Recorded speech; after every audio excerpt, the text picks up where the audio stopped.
Today is Thursday, June 17th, 2021. Coming up on Roland Martin Unfiltered, Juneteenth is now a national federal holiday after President Joe Biden signed it into law. We will break it all down right here on the show. It's the 50th anniversary of the war on drugs. We'll show you what Missouri Congresswoman Cori Bush said on the House floor about the effects those drug policies have had on the country. Stacey Abrams says she supports West Virginia Senator Joe Manchin's For the People Act compromise proposal. Well, it's not a full proposal yet, but then she later modified that and added some things to it. We'll show you her explanation. Plus, Texas Governor Greg Abbott signed a law banning the teaching of critical race theory in Texas public school system, even though it's not taught. It shows you how stupid these folks are. Is Hollywood doing a good job of portraying the LGBT community? We'll talk with black, of course, same-sex loving activists for that conversation. Plus, we'll introduce you to a couple of moms who are leading the fight to protect black boys. It is time to bring the funk. Of course, don't forget, we also have our Essence Fest throwback. Y'all don't want to miss that. It's time to bring the funk on Roland Martin Unfiltered. Let's go. He's got it.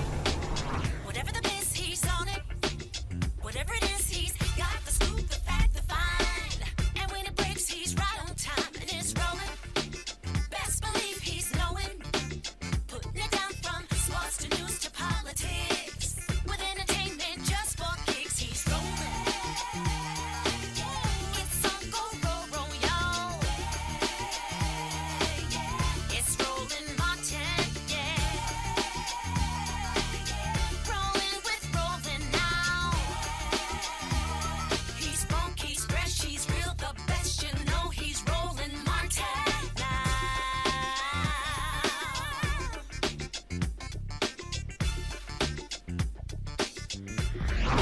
Martin.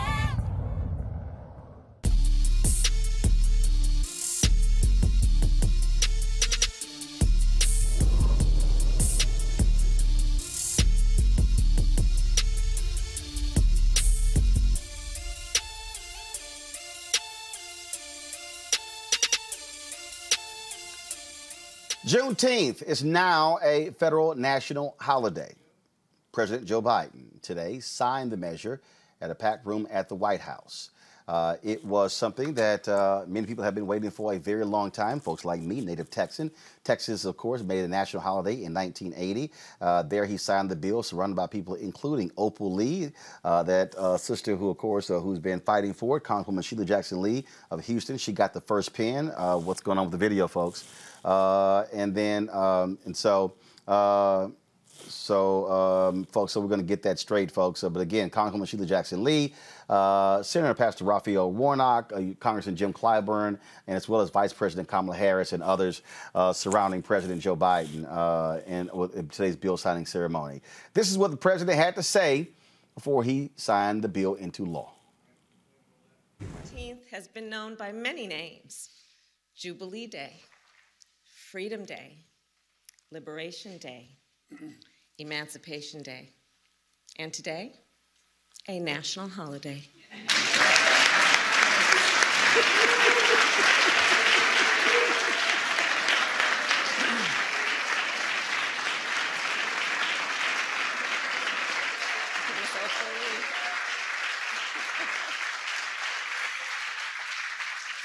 And looking out across this room, I see the advocates, the activists, the leaders who have been calling for this day for so long, including the one and only Miss Opal Lee. When we establish a national holiday, it makes an important statement. National holidays are something important.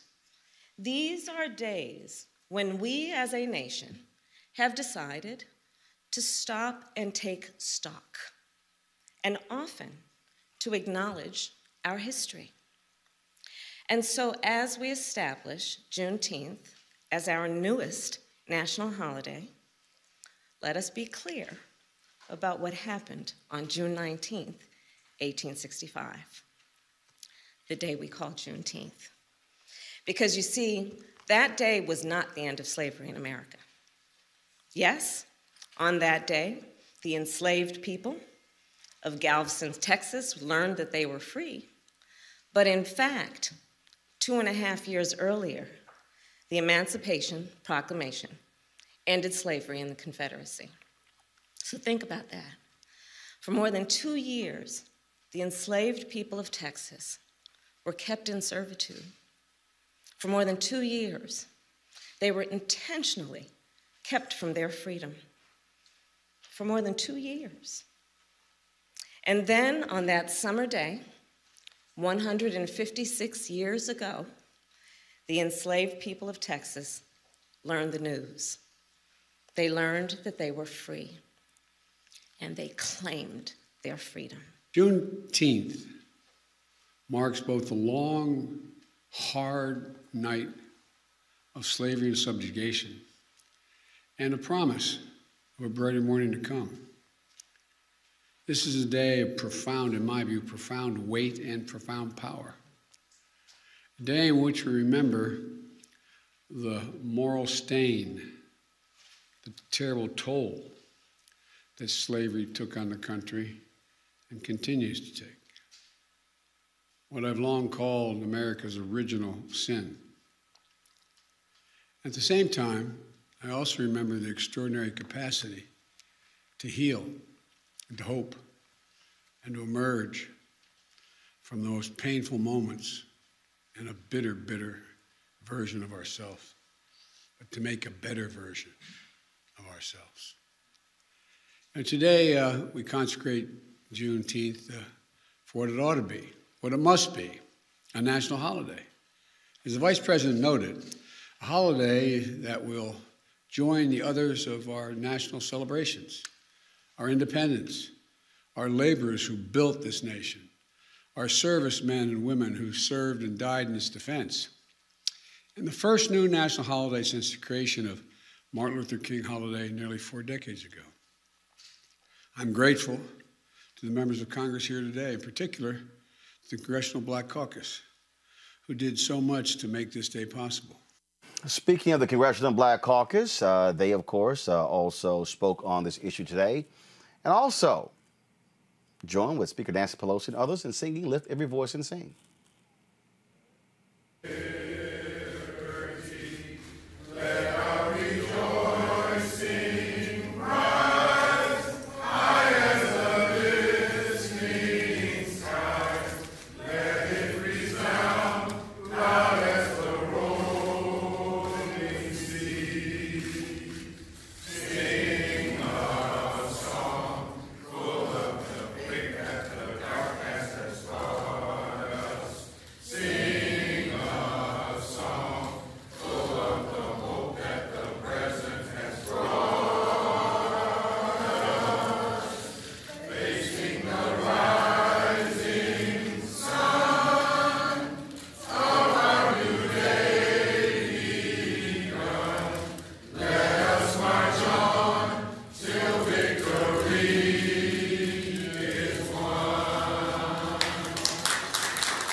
So that was interesting. Sidebar, and this is a message to the staff of House Speaker Nancy Pelosi, including her director of media, Stephanie Cherry, a black woman, and her deputy chief of staff, Drew Hamill. We at Roland Martin Unfiltered, we have been asking since July 28th, 2020, for an interview with Speaker Nancy Pelosi. July 28, 2020. Every time we ask, all we hear is she's unavailable. Here's the deal. If Speaker Nancy Pelosi is going to wear a kente cloth and take a knee for George Floyd, and if she's going to sit there and sing Lift Every Voice and Sing with the Congressional Black Caucus, well then maybe Stephanie and Drew, y'all need to find some time for her to actually talk with black-owned media. Because frankly, I'm sick and tired of seeing Speaker Nancy Pelosi show up on CNN, show up on MSNBC, ABC, NBC, CBS, and not do any black-owned media. So if you're going to sing Lift Every Voice and Sing on Juneteenth, then you might want to actually find time for the Speaker of the House. The House represents the people of America to do black-owned media. And yeah, we shouldn't be waiting almost a year for her to come on this show with Senator Chuck Schumer, her counterpart in the Senate, has been on 5 times.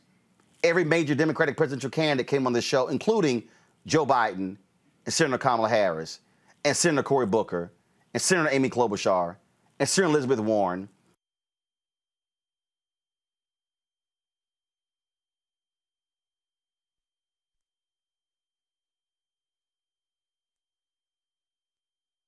Including your whip, Congressman Jim Clyburn. The head of the Democratic caucus, Hakeem Jeffries, as well. Head of the CBC, Congresswoman Joyce Beatty, as well. So all I'm saying to Nancy Pelosi's staff, stop screwing over black-owned media and have her come talk to us as well, and don't play us small. So if you're going to sing black songs and wear kente cloth, come talk to black people. It ain't that hard. Not black targeted, black owned. That's all I'm saying. Folks, there's a lot of things that we're going to be unpacking here when it comes to Juneteenth. And later we're going to be actually joined by Dr. Greg Carr, our panelist. He was actually at the White House today, and also Opal Lee, who was right there with President Biden when he signed it. Now, there were 14 Republicans. It was a 415-14 vote. We covered it live yesterday right here on Roland Martin Unfiltered. There were 14 Republicans who did not vote for Juneteenth. Let's give you their names. Representative Mo Brooks of Alabama, one of the most clueless idiots in Congress. Representative Mike Rogers of Alabama, no shock, Alabama. 2 bigots from Arizona, Representative Andy Biggs and Representative Paul Gosar. Representative Tom McClintock from California, Representative Ralph Norman from California, Doug LaMalfa from California. One of the absolute idiots, the dude who was scared like a little punk on January 6th, but then he defended the actions on January 6th and then wouldn't even shake the hand of one of the D.C. police officers who saved his ass on January 6th. Yeah, that joke of a congressman from Georgia, Andrew Clyde. This idiot Thomas Massey from Kentucky. Representative Matt Rosendale from Montana. Remember, he was the one who even Texas Senator John Cornyn called kooky with his response. Representative Scott DeJarlis from Tennessee. Then you have the fool who was Donald Trump's, remember he was the White House doctor, Ronnie Jackson from Texas, yeah, that idiot, Chip Roy from Texas, and Tom Tiffany from Wisconsin. Those are the 14 Republicans who would not vote for Juneteenth as a national holiday. And frankly, I hope they are pillared, just like every Republican who did not vote for Dr. King's birthday being a national holiday. Remember, Senator John McCain caught a lot of hell for a long time, never living that down, his refusal to support King's birthday as a national holiday. But here's one of those idiots, Congressman Andy Biggs. This is his explanation for why he didn't vote for Juneteenth to be a national holiday. Hi, Andy Biggs here from Arizona's 5th Congressional District. We're about to go vote on a bill that makes Juneteenth a federal national holiday. The Democrats have labeled it Juneteenth National Independence Day.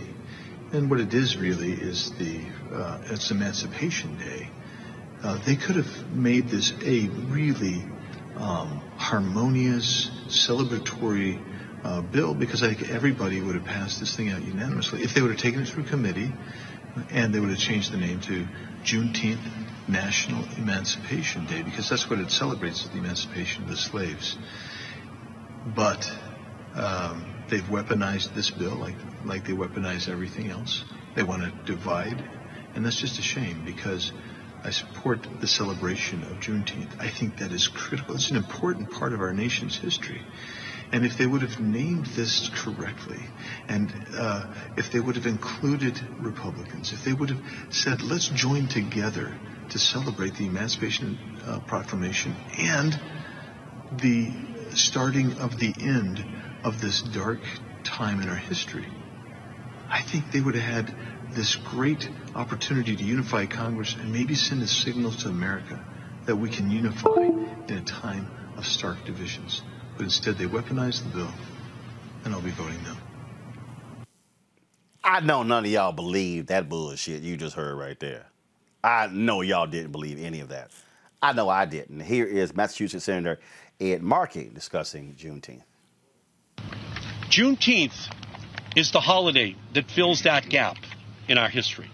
that recognizes the wrong that was done, that acknowledges the pain and the suffering of generations of slaves and their descendants, and that finally celebrates their freedom. Juneteenth is a reminder that none of us are free unless we are all free.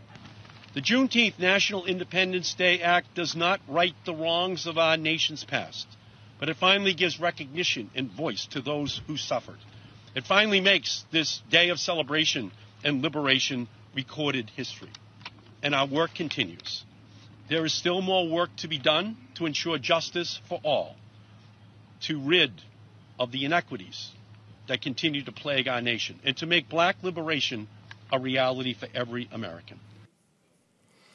Now, you can always count on white nationalist Tucker Carlson to weigh in on this, speaking for the white nationalists in America. And this was the foolishness, I'm going to play in a second, that was stated last night on his show. But y'all need to understand, again, who he's speaking to. Listen to this. Thinks about is radical social change. And this week, she got an assist from the United States Congress. Starting this Saturday, our country is getting a new Independence Day to supplant the old one, which people like Lori Lightfoot complained was racist. Not a single member of either party in the Senate opposed it. Republicans, in fact, co-sponsored the resolution. Happy that my bill to recognize Juneteenth as a national holiday just passed the Senate, wrote John Cornyn, a supposedly conservative senator from Texas. Lori Lightfoot is thrilled by this. Unlike John Cornyn, Lori Lightfoot understands the power of symbols. They're immensely important. That's why we have them. For Flag Day on Monday, a holiday designed to honor the American flag, speaking of symbols, Lori Lightfoot is flying something instead called the Pan-African flag. You're seeing a shot of it on your screen right now. It's now up in City Hall in Chicago. That and the Juneteenth flag. Watch. What she thinks about is radical social change. And this week, she got an assist from the United States Congress. Oh, poor Tucker. Really? Are your feelings hurt? Are you a little upset that the truth is now being told? See, when you hear the white nationalists proclaim that on this day, this was to declare, is to replace. No, it wasn't to replace. What it was, Tucker, was to actually speak truth. I know it's a little hard for you to understand. But what you have to understand is that what we're dealing with is people of African descent did not celebrate Independence Day on July 4th, 1776, because we were not free. We were not free from Great Britain. In fact, little Tucker, people of African descent who were enslaved fought with the British because they were promised their freedom by doing so. See, this is why the white nationalists hate the 1619 Project. This is why white nationalist TV Fox News employs a Tucker Carlson. This is why they hate what happened today. Because see, now all of their efforts and all of their fighting to keep their white children from being taught actual American history, it's going to be a little hard now to do that, with Juneteenth now being a national holiday. I know there are a lot of people out there who have been, we didn't want this, we want, but let me be real clear. I want the George Floyd Justice Act. I want to end voter suppression. I want all of those things, but I wanted this too. Because see, now there's no escaping Juneteenth in the reality. Now, you heard Vice President Kamala Harris there speak. I wish her staff had actually listened to Karl Mack when he talked about the history as well. because the slaves actually were not necessarily freed in the Confederacy with Emancipation Proclamation. So we quibble over some of those details. But really what they are struggling with now, they're struggling with the fact that they now have to confront what really happened. They have to confront all of the specific things that took place, the heinous nature of slavery. They have to confront that it actually happened here in the United States. See, I find it very interesting that you have these folks who are passing these bills. We don't want critical race theory being taught when, first of all, it's not even being taught in your schools. But then you have states that are actually passing that it must be mandated to teach the Holocaust in schools. I have no problem with the teaching of the Holocaust, the Jewish Holocaust, in schools. Some of you may say, well, Roland, why did you just switch from the Holocaust to the Jewish Holocaust? Because the Jewish Holocaust took place in Germany. That was the Jewish Holocaust.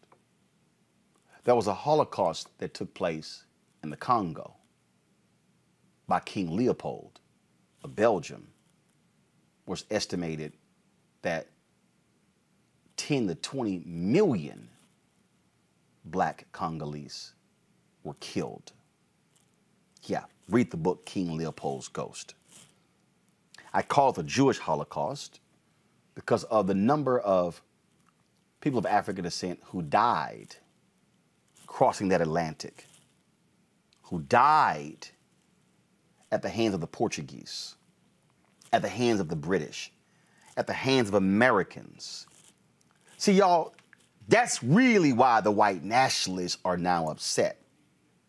They are upset. See, if I'm about to preach this thing, they are upset, which is what the basis of my book, White Fear.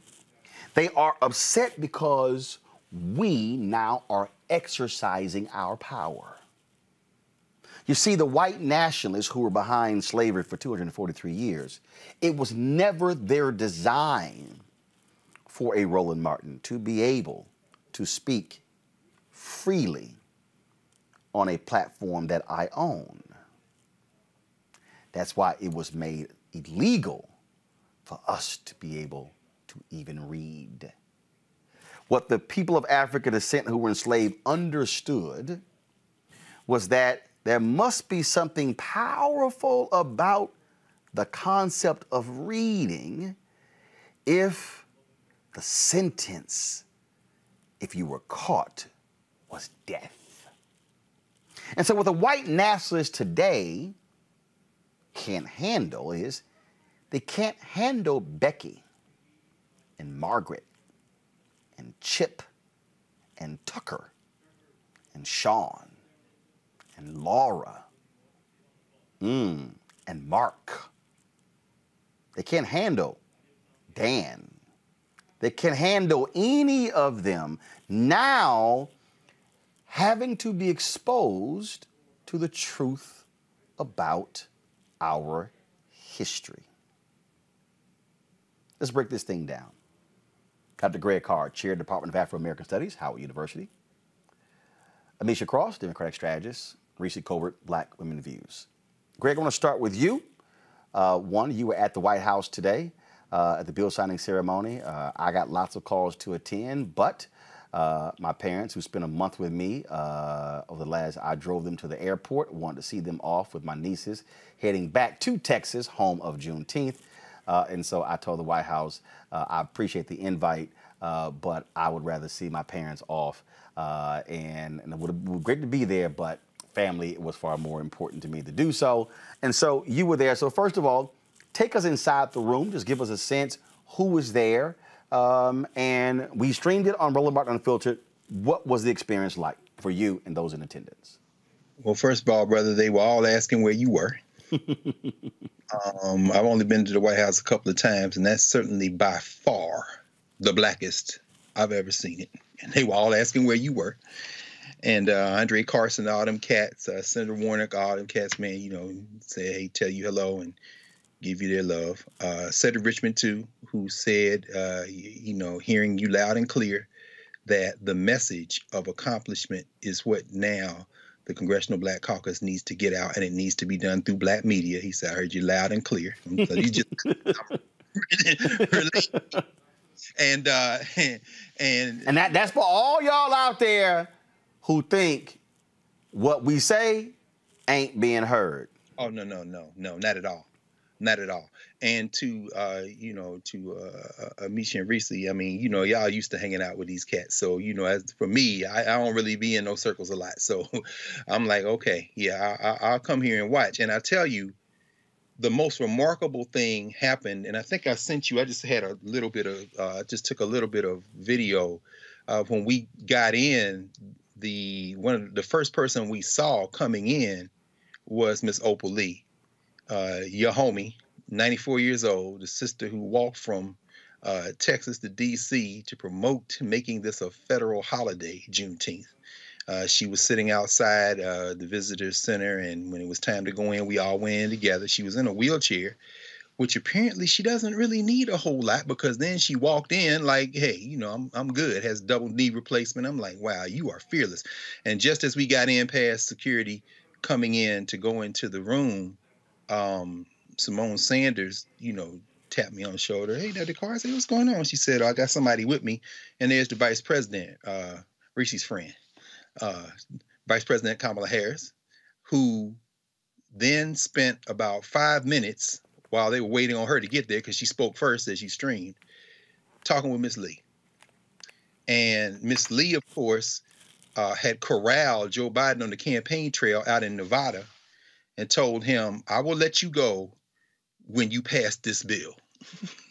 And that was early in the primary season, apparently. And he remembered that, of course, and talked about that today, and as did the vice president. It's very interesting.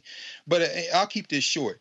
What you're seeing there, of course, the signing took place after the remarks. The vice president made some very powerful remarks about the nature of Juneteenth and what it's about, followed by the president, who devoted most of his remarks, which were a little shorter, but he focused on racial equity.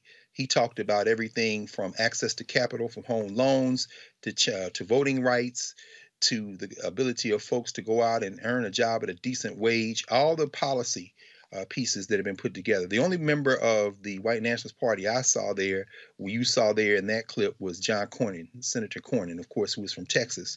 The rest of them, even if they voted for the legislation, didn't apparently want to join. But many of the members of the Congressional Black Caucus was there. It was hastily organized. But the young people on that staff, I'll end with this. Well, two other things. The young people on that staff, I actually came down with Ajwa Batwe Asmawa, who you've had on these airwaves, who was one of the leaders of African-American engagement for the Biden campaign. We go back almost 30 years. And just looking at the young people who were on staff for that administration, young black people, I was struck by how hard they're working and how they really are zeroed in on trying to advocate for us. And the other thing was the staffers. When you go to the White House, as you all know better than I do, you see a lot of white faces in Secret Service. You see a lot of white faces in security. When we got in the room, it was mostly black people and young black people, young black women and men. And two guards, I kind of stood in the back and watched. I like to watch. And I was standing next to two officers who are from Texas, two Texans like you. And the pride was palpable. The satisfaction was palpable, and the determination that this was not something that was hastily arranged and rushed through. Ron Johnson, shout out to Ron Johnson, you white nationalists. We're going to break your political back, because Johnson has had a hold on this legislation for over a year and could have lifted that hold months ago. So anybody saying they just did this, no, that's not true. That's number one. And number two, the sentiment in the room was, we are very clear that this is going to be received by many people in our community as a substitute for policy. And this is not a substitute for policy. This is just something that is to be done because this is something we think should be done. And it is no substitute for the policy agenda that we must now push through some kind of way, this United States Congress, and get this stuff across the president's desk. So that's it in a kind of nutshell. This was the video that Greg sent me. Folks, you can go ahead and this is he just sent to me, and go ahead and replay it. Let's see here. Let's see. Turn the audio up. It's a very brief clip. This week, she got an assist from the United States Congress. Starting this Saturday, our country is getting a new independence. Actually, give me 1 second. Give me 1 second. So I'm going to do this here. Come out. I've got to do a reset. I still had the white nationalists playing in the background. That fool Tucker Carlson. Let me turn that fool off so y'all can actually hear this video here. So let's here we go. Oh, that's practice. Yeah, that's cool. I remember. That's what she kept saying. I remember. Hopefully, it's a joke, man. Reese, I appreciate Greg shooting that, even though it greatly bothers me that Greg completely forgot the camera lessons that I have consistently given on this show, and that is to shoot horizontal. So the video fills the whole screen and not shoot vertical, because when you shoot vertical, you get these black bars. Yes, sir. Just everybody, see, now that everybody out there, do y'all now understand why I give these camera lessons? Yep. That way we're full screen as opposed to the black bars. But we appreciate the video, Doc. No. In my defense, I didn't take, I don't take a lot of video. I'm not one of those people who care, but you're absolutely right. I know. But it's not just you. People instantly do this here. I just want everybody to automatically do this. Always go do this. That's all I'm saying. That's all I'm saying. Yeah, and we certainly wish I was there. But again, I was with the family. Reese, there have been a lot of folks who've been sending out tweets, and then people, this ain't enough. There are people who have actually been trashing this. There have been some others, especially some black Texans, who have taken offense. Who have been very, frankly, pissed off at some of the reaction. And let me be clear, what Greg said, I absolutely echo. We absolutely want to see policy. We absolutely want to see those important bills being passed. We are not going to relent with all of that. But there are others who have been, again, real clear. I'm trying to find, there was a tweet that Monique Daniels has sent out, Monique Presley has sent out that clapping back on a few folks because she was not happy at all and made it clear that here's this is what the tweet that she sent out, and it was actually in response to a tweet that Latasha Brown had sent out. And then Latasha later deleted it and said, you know what, you're right. This is what Monique Presley said, because Latasha had sent a tweet. Latasha, my girl, and she had sent a tweet out. Who actually had asked for Juneteenth to be a national holiday? And Monique said, me, my mom, and dad. Their parents, their elected representatives, like Al Edwards, whose statue we visited in that spot in my hometown where Juneteenth began. If any day should be a rest from labor for the millions of federal employees who are black, they should get that one. I just think it's important for us to not diminish this day and what took place in the signing of that bill. Because as a native Texan, I know how long it took, Greg, our frat brother, the late Representative Al Edwards, to get that bill to become a state holiday in Texas in 1980, and now to see it become a national holiday, the only day in America that acknowledges officially the existence of slavery in this country, Reese. Absolutely. First of all, I guess my invite got lost to the White House chair. All the defense I play for them, the audacity to not invite me. But I guess if throw that shade. I'm throwing it because I'm gonna keep on my business. Next time y'all get it fried up, I'm minding my business. I'm just saying, because I don't get calls from Douglas, the second gentleman, and I'm just saying, and I think the vice president still kept her cell phone. I've sent texts. I ain't got none back. So it wasn't me, Reese. I would have hooked you up. They just told me. Yeah. VP has a new number, and nobody can get in contact with her. But I've spoken to her. But it's okay. I know it wasn't my girl. She wouldn't have left me out like that. But everybody else listening, next time y'all get a fried up CBC, because I got the little email, don't call me. I'm bird box to it like everybody else is. I just had to get that out there to be petty for a minute. But Dr. Carr, you are so worthy. I bow down to you. I'm so excited that you got to go and experience my wonderful friend, the Vice President Kamala Harris. But anyway, to your point, Roland, I'm so over. I guess I'm just over. I'm over outrage being the currency. I'm over the wokeness being the currency that we all must communicate and deal with all the time. I'm exhausted by it. I'm exhausted. Y'all not exhausted by it all the time? I mean, just on Saturday when Vice President Kamala Harris was at Pride, all I saw up in the shade room and all this other stuff was, I bet you she ain't gonna keep the same energy for Juneteenth. I heard Juneteenth a million times. And then as soon as Juneteenth passes in the Senate, all of a sudden everybody is so anti the government recognizing Juneteenth. It's recognized in 47 states and DC already. What's the problem? What are y'all mad about? Why we always gotta be mad at something? When the COVID-19 hate crimes bill passed, all the black people that I saw, not all of them, but a lot of black people was, where's our black shit at? Why ain't doing something for the Asians? Where's the black bill? Why is it only Asians up in the White House? Where the black people at in the White House? Where we gonna get something for black people? Then some passes for black people. And it's, well, it don't sit right with me that white people get to take the day off. It don't sit right with me, this, da. I'm sick of y'all. But shout out to Mother Opal Lee. Actually, Roland, my aunt texted me. She's marching with Opal Lee in Texas. I have family in Texas, so this is very important to them.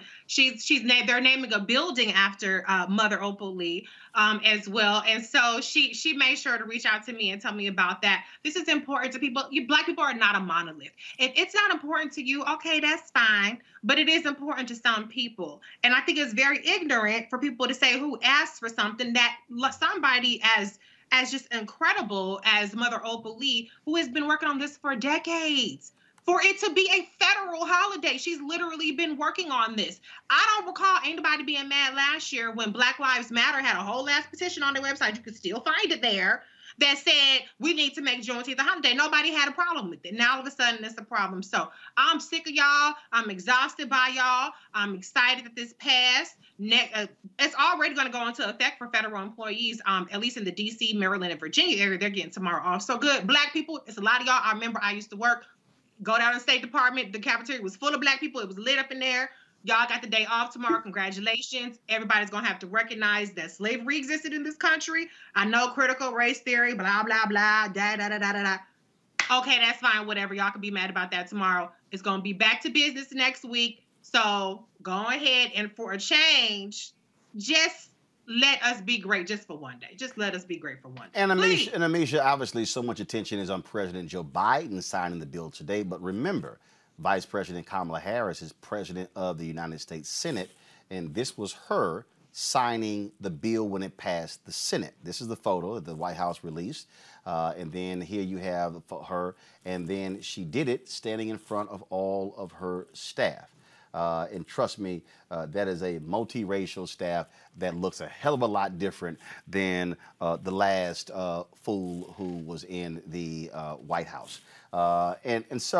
And look, I get folks talking about policy. I'm with them 100%. But again, Juneteenth as a federal holiday is now going to force all of these schools. They now got to confront it.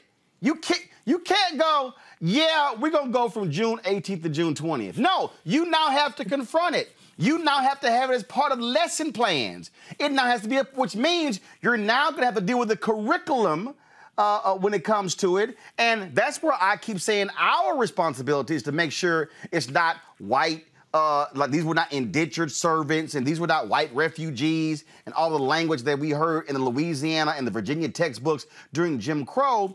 And so this does have value. And again, part of our power, now that we are amassing political power, is we now get to pass shit. We now get to propose stuff and make these things happen. And so I just think that, to Reese's point, it's a whole bunch of people who just love to bitch and moan. They will bitch and moan about bitching and moaning. And it's just, it does get, because people were texting me last night. I said, y'all, I just ignore them. I'm like, okay, whatever. As they say, devil, you ain't gonna steal my joy. You're not gonna steal my joy. And this is important. And to and last point, Amisha, to all of the folks bitching and whining, this is important to the ancestors. This is important to the ancestors. This is important to the black people who actually celebrate it every year. This is important to the ancestors who were not from Texas, but who adopted Juneteenth as their Freedom Day in North Carolina and South Carolina and Mississippi. When Texas made it a holiday in 1980, that then led to other cities and states embracing our Freedom Day. Amisha, go ahead. No, I think that you're actually right. And I had to adjust myself on this because being a policy person and wanting to see certain other levels of change, when we're talking about voting rights, and we know that that's an uphill battle. When we're talking about housing security, we know that that's an uphill battle. Employment, where we know that that's an uphill battle for black people. There are so many things that I think are demanding news attention and are demanding the attention of the black community right now, that the one bipartisan thing that we could see Congress come together on was the Juneteenth holiday. It is monumental in and of itself, but I do also understand that there are people who are frustrated with the fact that they also want to see these other things happen, with the fact that 80% of America's public school teachers in K-12 are white women, and a third of those vehemently support not having critical race theory, and beyond that, not talking about race in the classrooms at all. So I do think that there is some lip service to be paid and some attention to be paid to those voices, but that should not overcompensate or diminish the importance of this day. From watching that video that Dr. Carr so graciously took earlier, and watching Ms. Opali, who has been on the ground, who's somebody who has that spirit, that history, that culture, and a full understanding of how important Juneteenth is and the work that it took to get here. I think that listening to people like her, seeing that level of excitement for the bill signing, talking to my own grandmother earlier today, who was a Mississippian, but is very well aware of the fight for Juneteenth and has always celebrated, even though she's not a Texan.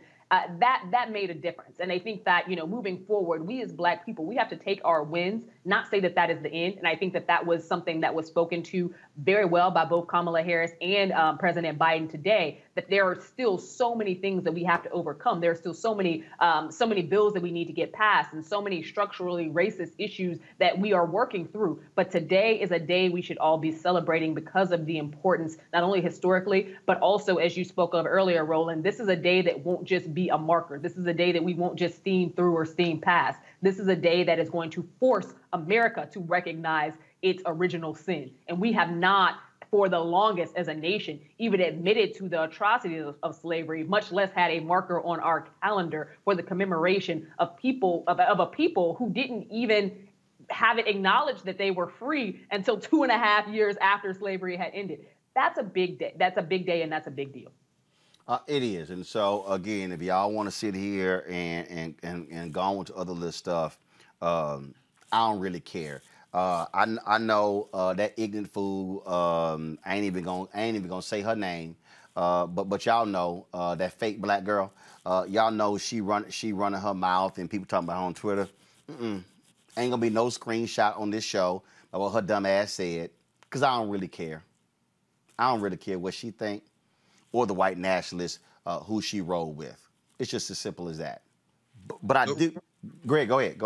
I was gonna say real quick, brother, to pick up on what Reese and Amisha said about the significance of this ritual of Juneteenth. Juneteenth was never just a celebration of our liberation struggle, a watershed moment. It was always, Juneteenth is all, and you know this better than any of us as a Texan, Juneteenth is always connected with purpose. So it isn't just celebration, it's also about dedication to a struggle. And it's interesting, you mentioned Al Edwards. Something standing there talking to what's the representative from Texas? Your man's Al Green, Representative Al Green. And I said, you know what? What would Al Edwards say, man? He said he would be here today, brother, if he wasn't an ancestor. And I said he said this is a day that he fought for in Texas. Talking to Steve Holford, Representative Horsford out of Nevada, whose people are from Trinidad. I said, you know what's funny, brother? They think this is about a domestic holiday. They don't realize that Juneteenth is one of the Liberation Day celebrations that connects to where your people are from. He said, yeah, my people from Trinidad. And of course, in Trinidad, they call it Emancipation Day.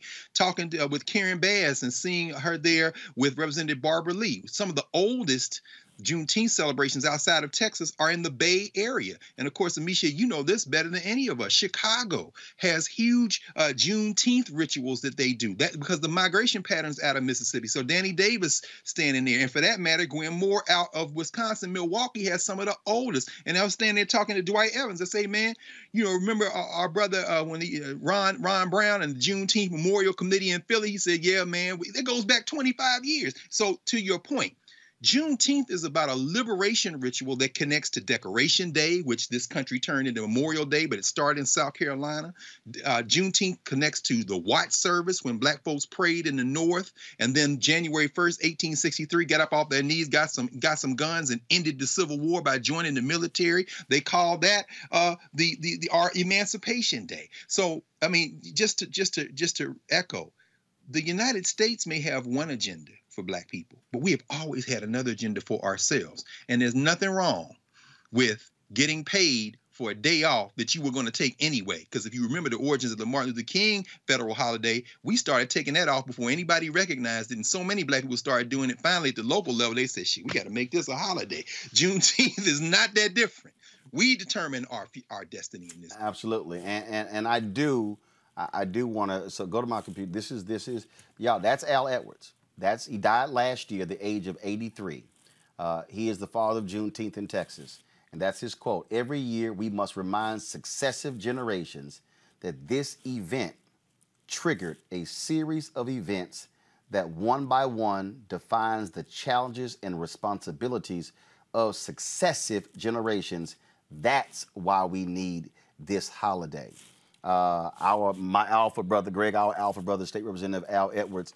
And let me say this last point before I go to my next story, which also ties into this here. For those of you who are African Americans who don't have any understanding nor appreciation for emancipation days in the African diaspora, that's right. What I need y'all to understand is that there is a founding date of these African nations by the colonizers, but there's a different day that's celebrated when they got their independence. The Haitians have a separate day. In many of these other Caribbean countries, Ghana and other African nations, they have Independence Day from the colonizers. So for everybody who wants to act like, oh, this ain't no big deal, do understand, Frederick Douglass, what does the 4th of July mean to the slave? And we every year we have that, I put together that reading of all these black voices. We run it every July 4th.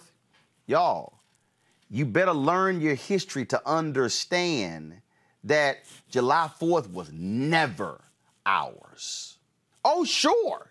Hey, we're American. We celebrate July 4th. But we were not included on July 4th, 1776. And yes, as Karl Marx said, there were more than 200,000 people of African descent who were still enslaved after Juneteenth. But the fact that we, America, now, from here to eternity, listen to me clearly, America, from here to eternity, has to acknowledge at least once a year the institution of slavery and what it was and what it required to actually give us not our true freedom, but our freedom from chattel slavery. Because we still had 92 years of slavery without shackles with Jim Crow. I started the show off, y'all, talking about these white supremacists and white nationalists and then what their agenda is. I'm going to go to a quick break, but when we come back, we're going to talk to the folks in Media Matters who track Fox News and these conservative voices. You need to be fully aware of the racial hate that is about to come down because of this holiday signing today. We will explain only on Roland Martin Unfiltered. I believe that people our age have lost the ability to focus the discipline on the art of organizing.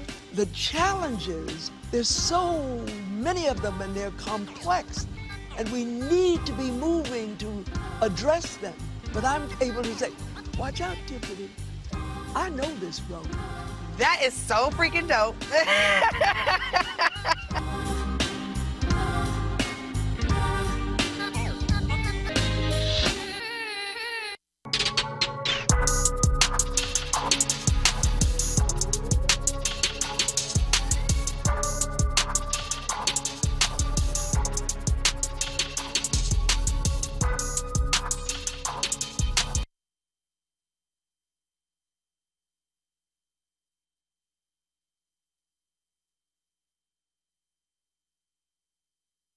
All right, folks, so we're getting the video ready, so we're going to show you just a quick bite of our Essence throwback. Lonnie Love from Essence Festival. Let's go.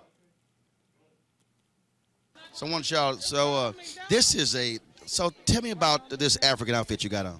You know what? It's my hair. It matches his outfit. Don't be together. Yes, gold and gold. Why are you messing with me and I'm hungover? No, I'm hungover. Sunday, I done been hanging out with Idris. He had me out to 3:30 in the morning, him and his fiance. I ran to you on Friday and you were hungover. Yeah. That was the first night. It's Essence Fest. That's what we do. We eat, we get hungover, we party, we get hungover again. We come to support our friends at the luncheons. So you're looking for what? Who made this? Come on now. You know, see, look at you. Stay out of there. Stay out of there. Grown man zone. Grown man zone. That's all Jackie Hood. Oh my God. And remember, she a preacher. She will put you on that prayer wall. I know. I want to keep praying for me. Not put a curse. So. All right, y'all. Don't forget the 2021 Essence Festival of Culture virtual festival is going to be all online. You can go to essence.com. Tis right here. You can go, of course, essence.com or essencestudios.com Friday through Sunday, June 25th through the 27th, and July 2nd through the 4th. And so we certainly appreciate Coca-Cola partnering with us, and so we all going to be checking that out. All right, folks, Texas Governor Greg Abbott signed a law banning the teaching of critical race theory in Texas public school system. House Bill 3979, while it does not specifically mention the term critical race theory, it prohibits schools from teaching that an individual should feel discomfort, guilt, anguish, or any other form of psychological distress on account of the individual's race or sex. It's a stupid bill. It also prevents schools from making students adopt an understanding of the 1619 Project. This means there are now 5 states banning critical race theory in schools: Texas, Florida, Arkansas, Oklahoma, Idaho, all led by idiot Republicans. The folks at Media Matters for America, they've been tracking this thing. I talked about it yesterday. They dropped a study revealing Fox News has mentioned the term critical race theory nearly 1,300 times in the past 3.5 months. Sergio Munoz, senior advisor at Media Matters for America, joins us right now. Sergio, glad to have you here on Roland Martin Unfiltered. Sergio, I lay out at the top of the show when I was talking about Juneteenth, what we're dealing with when it comes to this re-emergence, this far more public re-emergence of white nationalism. I'm working on a book right now that will drop in 2022 called White Fear, how the browning of America is making white folks lose their minds. And they're being led by Fox News, OAN, Newsmax, white conservative talk radio show host. And you could throw in some black people, some other people of color who follow along with them, like the idiot Candace Owens and the idiot Brandon Tatum and the rest of them. But this is a clearly defined strategy by Fox News, which is what they've always done, is to appeal to their white base and press their racial buttons. And I dare say Juneteenth, this signing today, is going to just send these fools over a cliff. Thank you very much for having me. And I think you're absolutely right. The thesis that you laid out at the beginning, this is something which really has been the province of right-wing media and Fox News for quite some time, figuring out ways to stir up and ride white backlash against any progress towards a true multiracial democracy. They've been doing it for years. It's been a successful commercial strategy, and it's also, to be frank, been a successful way of turning out Republican voters, unfortunately. We've seen this time and again. And as you mentioned, we've watched Fox News very carefully since our creation. And one thing we always were aware of was that Fox News took a particular delight in misinforming about true civil rights law, policy, and history. They've been doing it forever. They figured out that this is a way that not only can they misinform their audience about race-conscious policy and law, which is very much constitutional, but they can also stir up white resentment for that electoral gain that you were alluding to previously. So when last summer we saw them talking about critical race theory out of really nowhere, an academic topic which is taught mostly in law schools and graduate classes, definitely not a current currency, not only on the right, but honestly in the left discourse. We marked it down as yet another way of them attempting to scaremonger about constitutional civil rights policy. However, very quickly, it got picked up by the one person who perhaps was watching Fox News more than anyone else, and that was the former President Donald Trump. By all accounts, he saw a segment on Tucker Carlson where someone lied about critical race theory. Their go-to strategy is just to call anything that has anything to do with anti-racism efforts or diversity efforts or civil rights history and just call it critical race theory, even if it has nothing to do with academic doctrine. Donald Trump apparently saw the hit and asked his people to drop an executive order banning the teaching of critical race theory and other anti-racism trainings in federal trainings. They issued this executive order. President Biden recently rescinded it. It was also under litigation because it was so questionable. So the real-world effects were happening pre-election. And just like the Republican Party usually does, they were definitely going to it to see if it could mobilize their base. However, we did not see Fox News really lean into it until about February of this year. And when they leaned into it, they did so significantly. In addition to calling everything that they thought was remotely had to do with anti-racism or civil rights efforts, critical race theory, they talked about it incessantly, nearly 1,300 times in the past 3.5 months. Again, they've been talking it since September of last year, but they really spiked now. And I think I want to put it in context, the same context that I think you were discussing previously. These are old tactics. These are old tactics of right-wing media. These are old tactics of Republicans. Since the success of the Tea Party, they've been trying to find issues that would galvanize their white base and get them to turn out. But of all times, to really turn to this one, which attacks civil rights and tries to deny what history is, literally whitewashing history, our history of white supremacy in this country. Of all times to do this, after months of election denialism, after months of new voter suppression efforts, after literally a neo-Confederate insurrection at the Capitol, this is throwing a match into a tinderbox. So we're trying to spread the alarm. I know a lot of other people are. I know you are as well. But this is something to keep an eye on. Maybe at first they were just throwing stuff on the wall to see what sticks. But this is sticking, and it could have extremely dangerous consequences.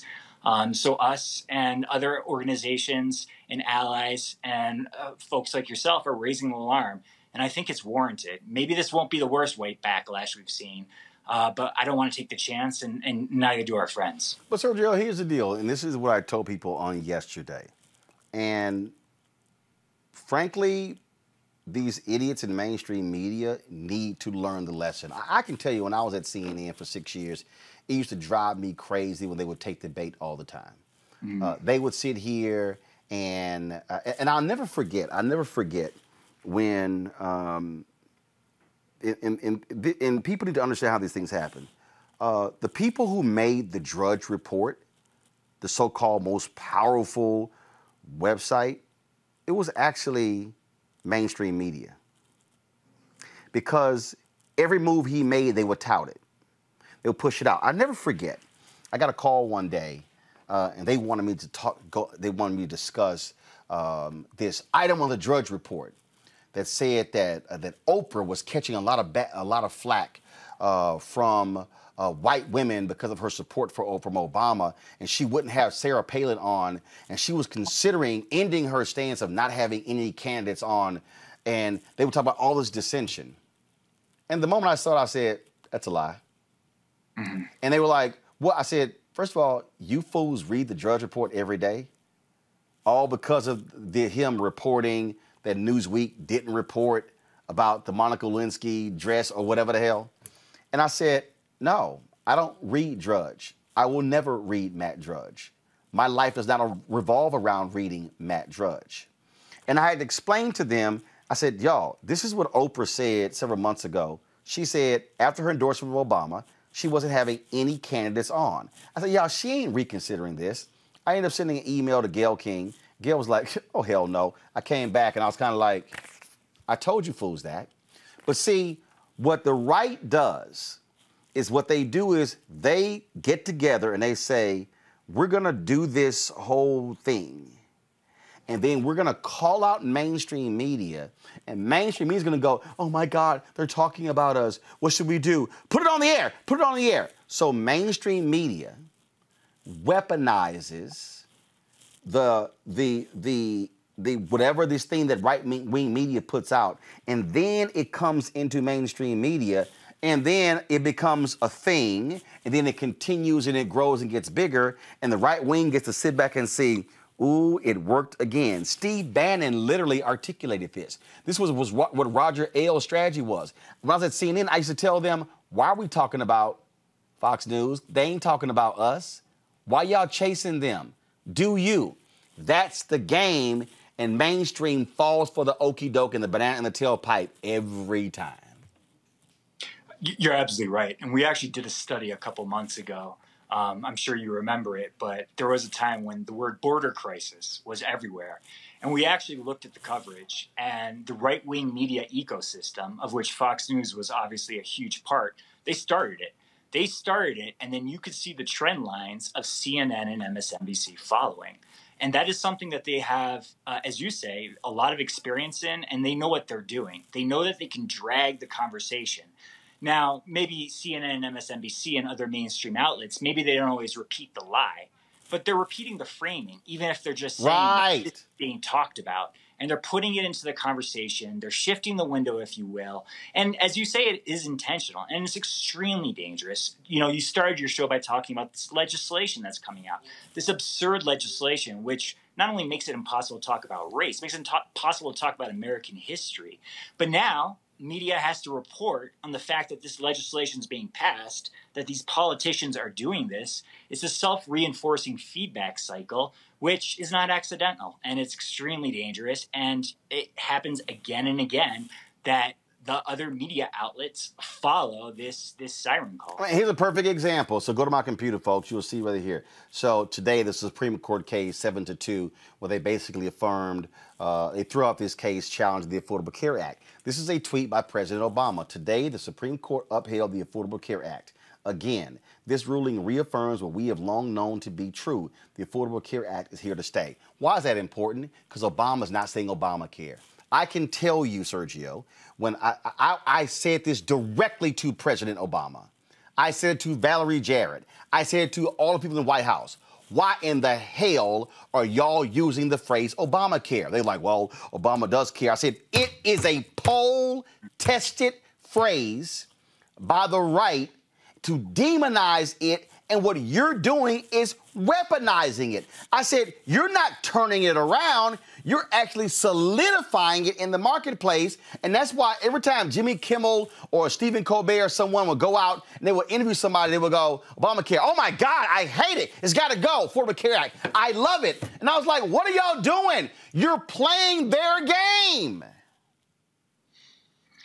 They know what they're doing. This is a strategy that they've tested out for a long time. As you mentioned, Fox News was set up by political Republican operatives. We've started to look into the networks that are pushing this on the local level and the legislatures. They are all veteran operatives for the most part. A lot of the so-called parents that you're seeing on Fox News and Newsmax, they are also GOP activists and operatives. This is intentional. This is a web of coordination. We can take educated guesses of who's involved with it and who is behind it. But, you know, at the end of the day, we're probably not going to be surprised about what we find. Mm-hmm. This is a tested playbook, as you mentioned, that they've tried over and over again and successfully. Sergio, we appreciate the work of Media Matters for America. Thank you so very much. And we are very mindful here of what the right wing pushes and not falling for their okie doke. Thank you very much for having me. Thank you very much. I want to go to my panel here. Reese, you and I talk about this all the time. And one of the greatest frustrations that you have and that I have, and let me be real clear, and I love these people who talk about Roland Martin, super Democrat. No, I'm not. I'm super black. See, I'm smart enough to understand what party officially wants to make my life and that of my nieces and nephews and church members and fraternity brothers more difficult. I've never self-identified as a Democrat. I've never self-identified as a Republican. I voted for people in both parties, but I'm not stupid. I can read, I can listen. Mm-hmm. And one of the greatest frustrations that I have is that Democrats are absolutely stuck on stupid when it comes to messaging. When all these Democrats were these progressives bitching about the Lincoln Project, I'm like, why y'all complaining about the Lincoln Project? Y'all should be studying them. Y'all should be saying, damn, they put out some strong ads. Why our stuff look cheap and raggedy? Why it look bad? I mean, you and I talked about, you talk about memes. We're living in a meme culture. Understanding how memes work, how you use it to your advantage. Folk who are Democrats and progressives, I think the problem, you can be so smart, you dumb. Mm-hmm. I think that's part of the problem. But the right, their whole deal is messaging. And I think, unfortunately, the Democrats overestimate the intelligence and engagement of the general public, and the Republicans do not make that mistake.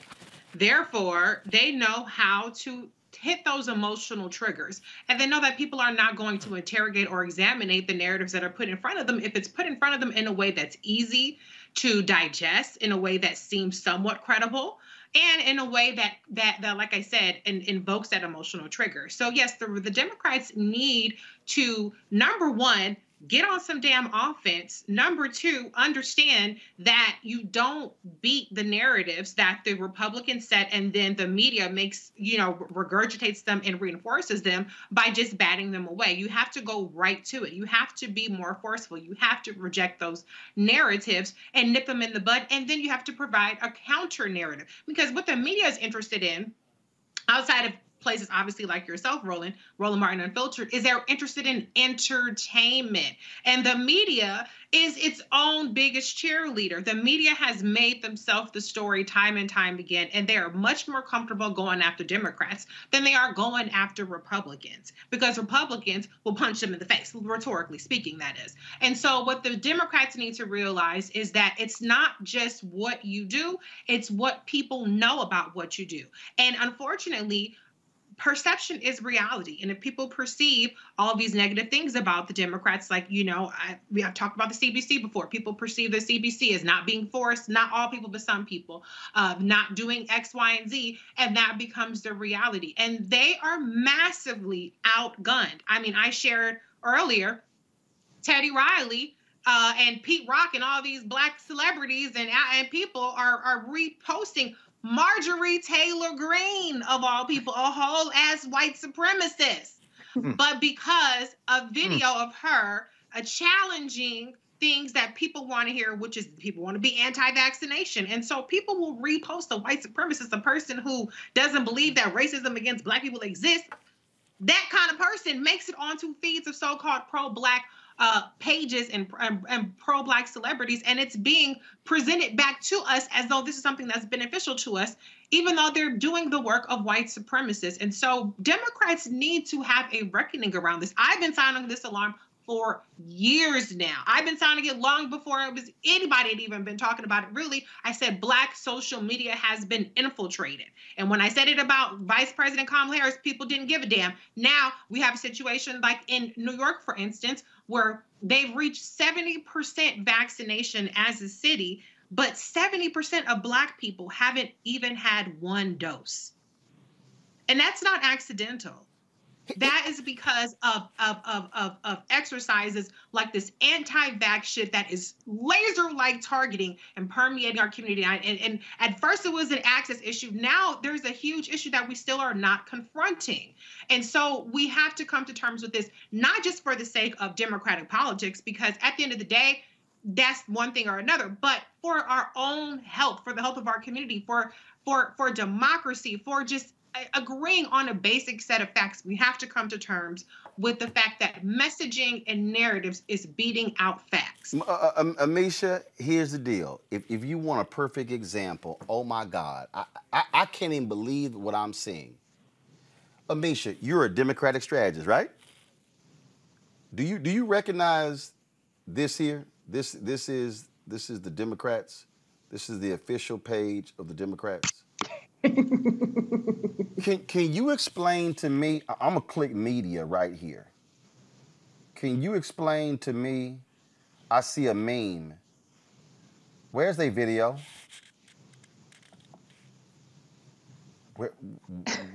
How do you not have a video up? How? How do you, for Juneteenth? Like, how do you not have it ready? Like, you literally could have edited 50 seconds and you drop him signing it at the end, press put. See, again, that's how fast your opposition moves. They know how to frame the argument. Like, this is fine, but, okay, President Biden has made Juneteenth a federal holiday. First of all, you use a photo from the Oval Office, and he didn't even sign it in the Oval Office. You don't even use a photo of him surrounded by Black people. Amisha, it's like I'm just saying. I'm like no. Go ahead. Right. You're absolutely right here, Roland. And as somebody who began my career not only doing political strategy, but also doing political communications for Democrats, I left the communications arena for Democrats because at the end of the day, you get tired of getting punched because they're not listening to you. Democrats have been using the exact same strategy for decades now, and it has failed for decades now. It is one of those things where there's convoluted language, as you showcased very well. There's that bar graph that nobody's going to see and nobody's going to listen to, where Republicans are punchy. They recognize that the American people have short attention spans. They stick to that same message. The message can be wrong as hell, but they know how to appeal to emotion, and they're going to talk about it for the next 3, 4, 5 generations.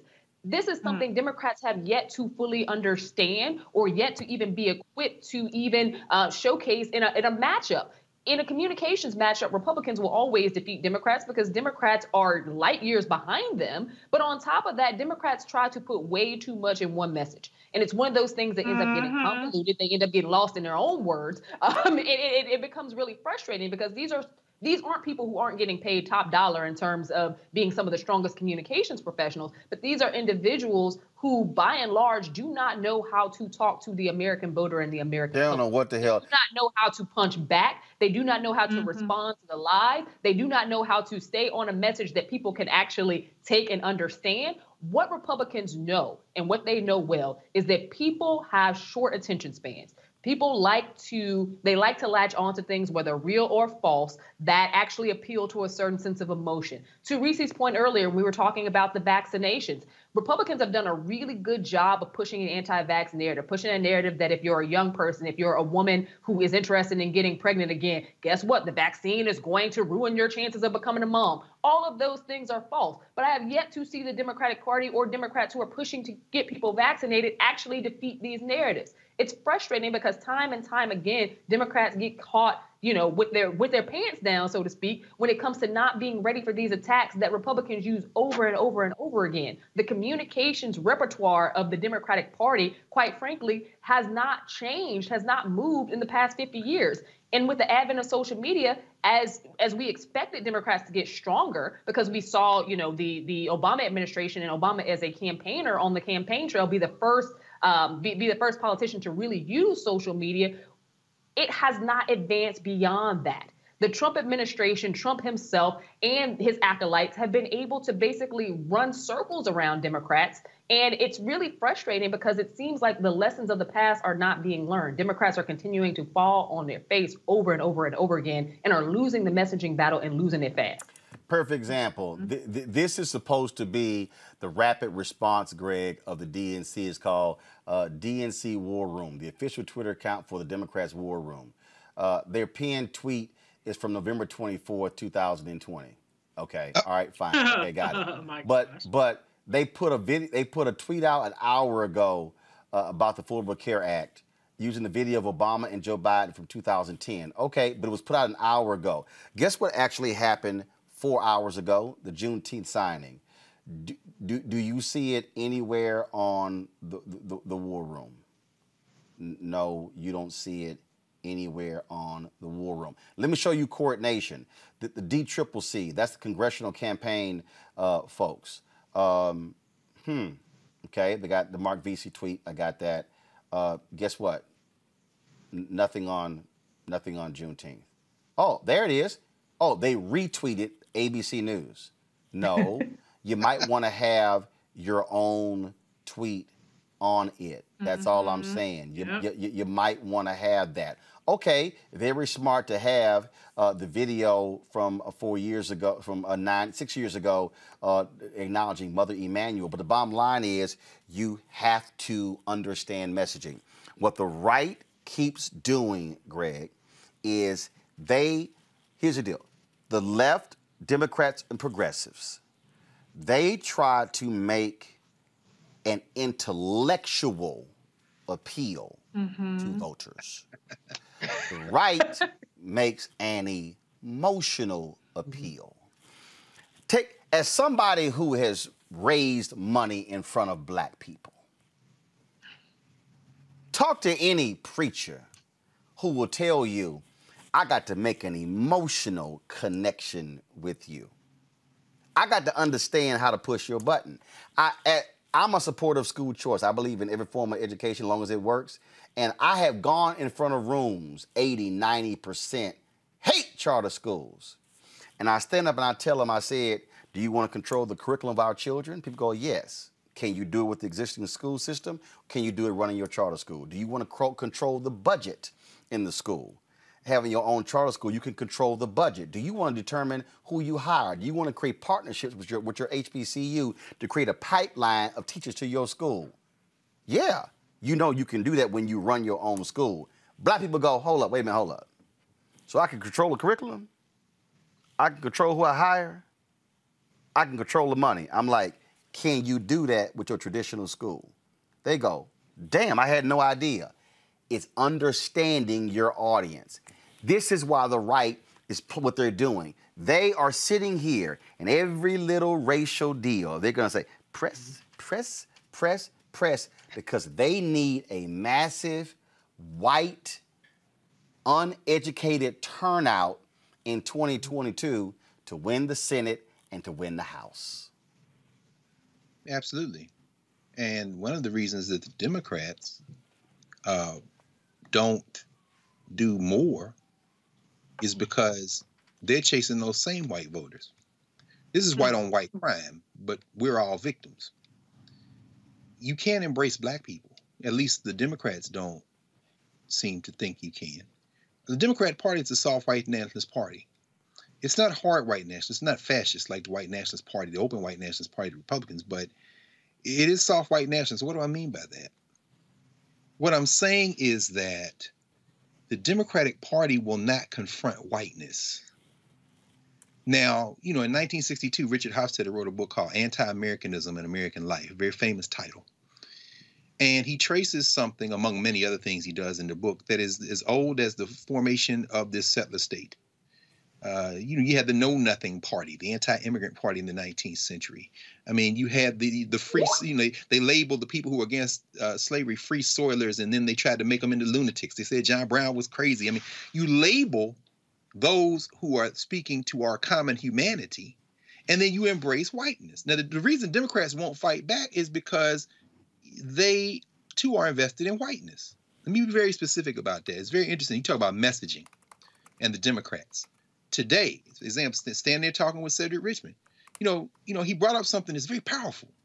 He said, we've got to do a better job of messaging in our community to help people understand that beginning next month, if you got a 6-year-old in your house and your family making $150,000, you can ready to get $300 a month. If you got 3 of them, you can ready to get $900 a month. Do you understand that that money doesn't have a color?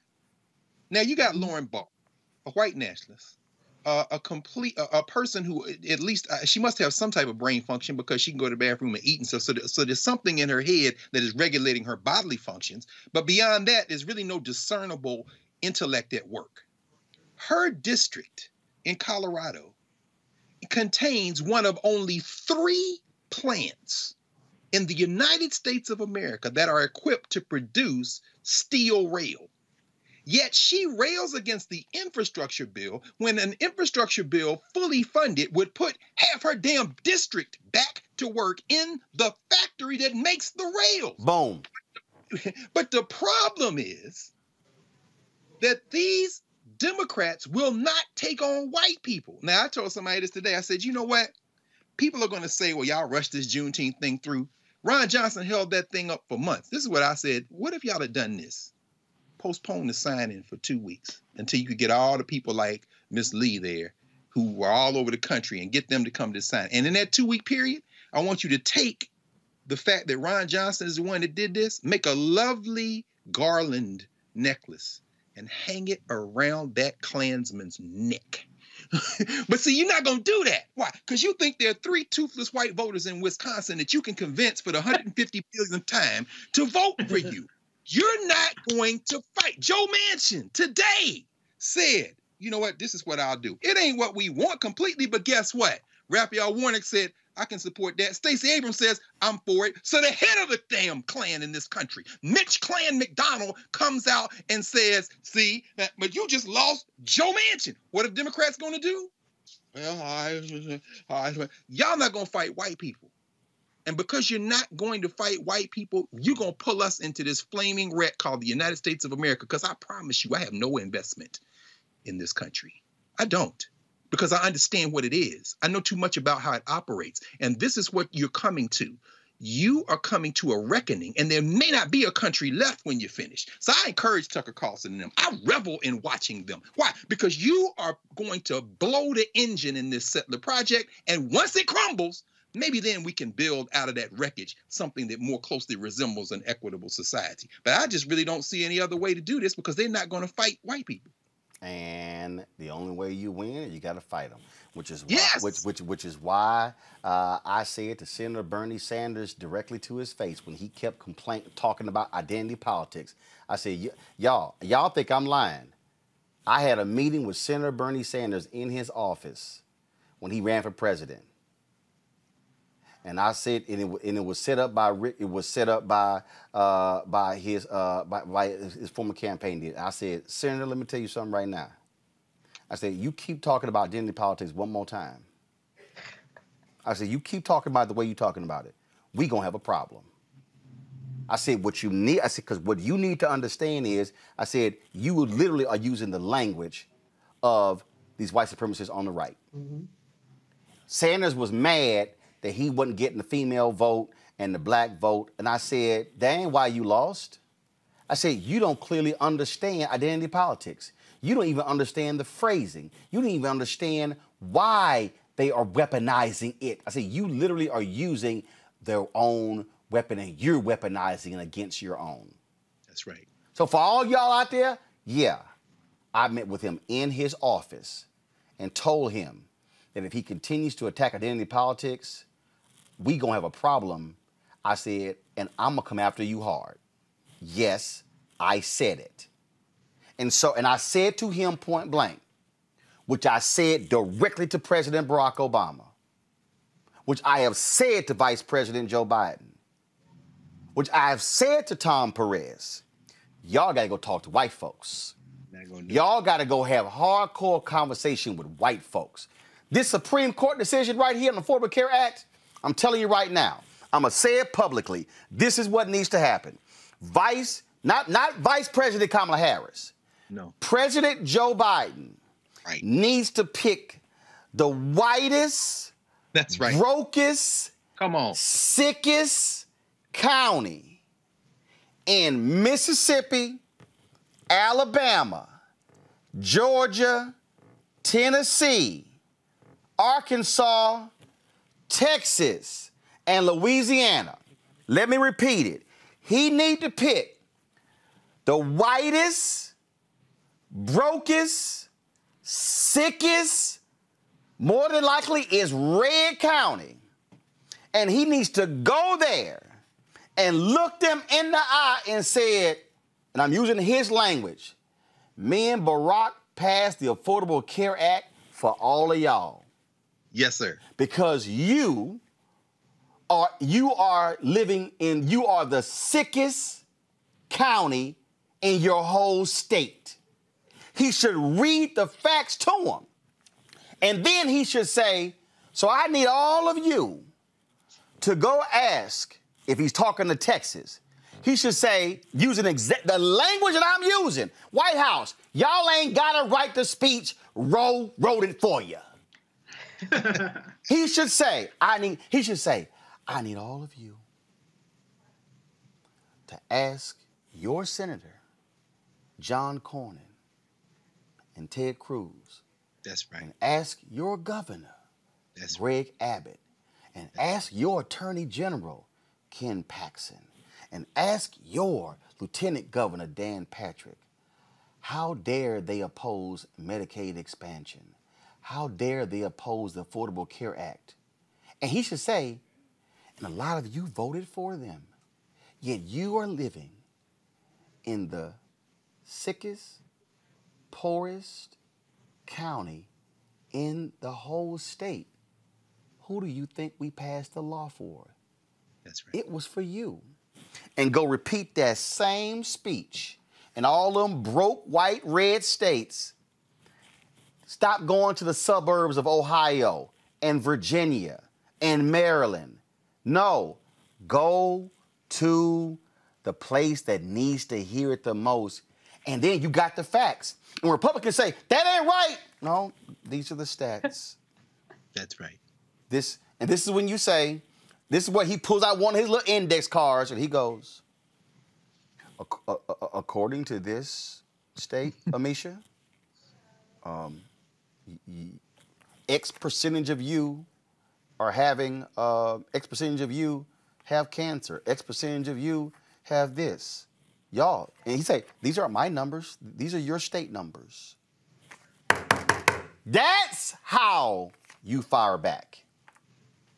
No, you're exactly right. And this is all publicly available data. We know that of the states that you just mentioned, those are the states with the worst health outcomes in America. Some with the worst health outcomes or close to, third world country outcomes when it comes to health. It is very frustrating that we're allowing, and this goes back to messaging, we're allowing Republicans to continue to push this narrative to their own people who are dying every day. And the Affordable Care Act, it was designed, it was designed to help people who not only didn't have access to healthcare, health insurance, but to also advance community clinics and community healthcare for individuals who previously had none in their existence. And a lot of those did fall on rural areas where they did not have clinics, rural areas where you might have one hospital for an entire county of people. That's what the ACA was created for. So as much as they were, Republicans were throwing shade to it because they didn't like the Obamacare nomenclature, the Obamacare name, at the end of the day, the ACA was written in large part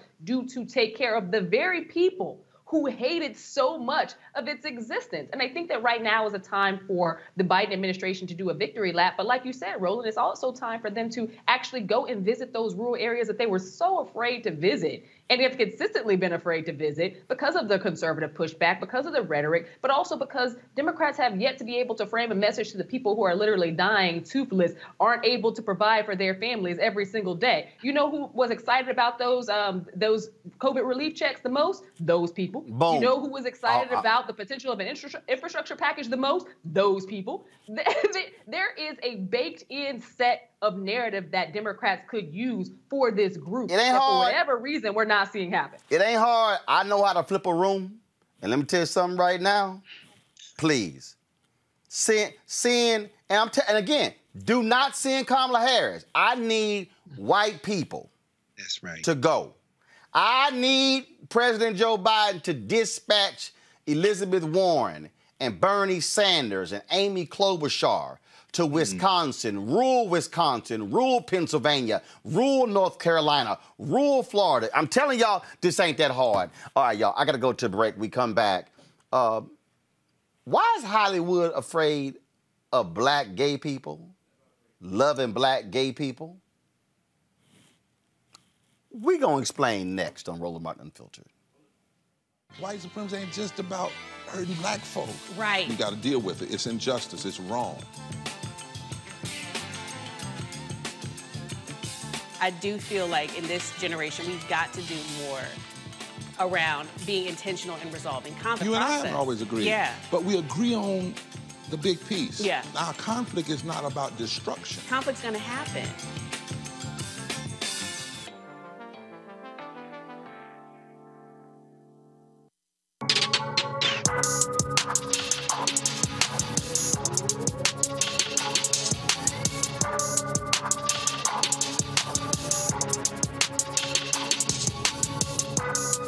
Here at Essence Festival 2018 with Ruth Carter, of course, and everybody keeps saying Ruth Carter, Black Panther, but she's done a hell of a lot more movies than that. How many movies have you done in terms of costumes? Oh, I don't think I've counted lately, but I think it's over 35. Right. So, I mean, and I say that because you're not new to this. You know, people all of a sudden like, oh, my God, because of Black Panther. No, you've been in this game. Yeah, I've been in this game for sure. Of 35 years, Malcolm X, two nominations, Amistad, Tina Turner, What's Love Got to Do with It? I've been doing this a long. I love what I do, so it doesn't feel like work. And then I looked up one day, and it was 35 years later. So what can I tell you? Are you amazed, though, how many people, again, because of the success of Black Panther, not only are they interested in the various African fashion elements, but also they now realize there's another aspect of Hollywood filmmaking that's not just a director or the folks who are in front of the camera? Yeah, it's really nice that the costume in Black Panther kind of brought costume design to light. And I have been designing for superheroes for a long time. Malcolm X was a superhero. Tina Turner was a superhero. But the global impact that the Black Panther did, you know, it made $1.4 billion. And it touched a lot of people. So, you know, to have done like the life's work and really given the Black Panther your all really is heartfelt to see all the people that have embraced it. You and I, we've talked several times about the movie itself. You've had so many other interviews. Have you considered, or if you've already done it, really putting something together? I mean, the amount of research that you had to go through it, where people really need to understand all of that, and then where certain things came from, and it wasn't just from this particular African nation. Anything along those lines that's sort of a guide, a how-to, or just because it's an interesting backstory. How certain pieces got on screen. Yeah, well, I do have an exhibition of my work that I have mounted, and it's going to launch in Pittsburgh in August. And what that is, it's actually a walk through history. It's a walk through film history. It's a walk through my design process. And actually, you know, the Black Panther kind of seals the circle. You know, we start with roots and Amistad, and we have the American experience. But actually, the Black Panther gives us like a backstory that goes beyond slavery. So it's a really exciting exhibition that I'm putting together, and I think that's the start of what you're talking about. You know, what is it that you do, and how do I do it? I know those questions are out there, so I'm just going to step my way through it. I'm still a costume designer, so that's like a whole nother, you know, ball of wax there. Yeah, but the reality is, even though costume design, you also have to be a major historian and researcher to do what you do as well. Yeah, I love the research. I love looking at the work of James Vanderzee, Gordon Parks. You know, I have an extensive library at home. You know, now with the internet, I do a lot of research online. It's just kind of like another part of the passion. You have to have a passion for people and understand the psychology of what they wore in order to actually dress a character. We're character builders. We're storytellers as opposed to fashion designers. And just so y'all know, trust me, I went to communications high school where we were taught, matter of fact, anytime we watched a movie, we had to watch the movie to the end of the credits. Our instructor said, no, you need to know who also made the film. And so, and I was in high school, so even what happens now, I might see a film and I might go, oh, Terry Shropshire was the editor. Oh, Ruth was doing our costume design because we've had to do it. And so it forces you to realize that there's more to it than just, again, the typical folks we know about. And listen, I sat in the movie theater before I became a costume designer when I heard about this profession and I read the credits. There were so many people in the credits, I said to myself, there is a place for me in the entertainment industry. True story. So I got to say this as well. So when you talk about now because of the success of this movie, so this actually happened. So I'm watching the movie and I see this outfit. It probably was on the screen for like 10 seconds. And I was like, Ruth, I need to see that actual outfit. All I said was just the back. It was just the back, and it was on for that long. Yeah. But I said, okay, that's fire. Yeah, and then I sent you a text of a picture of it, and you were like, that's the one. So, yeah, that was the special time when T'Challa was taking the throne. And, you know, Kente is worn primarily for special occasions. So we lined his full-length vest with Kente. Oh, it's gorgeous. Of course, the brother who actually designed it, you sent me his information, and so we're chatting. So y'all gonna see that. Yes. You're gonna see me wearing it. Yes, he made it. I designed it. See, there we go. Cool. All right, that's fine. I give credit. Yeah, no, Carl in Atlanta. Yeah, he's your go-to guy. All right, then. It was always good to see you.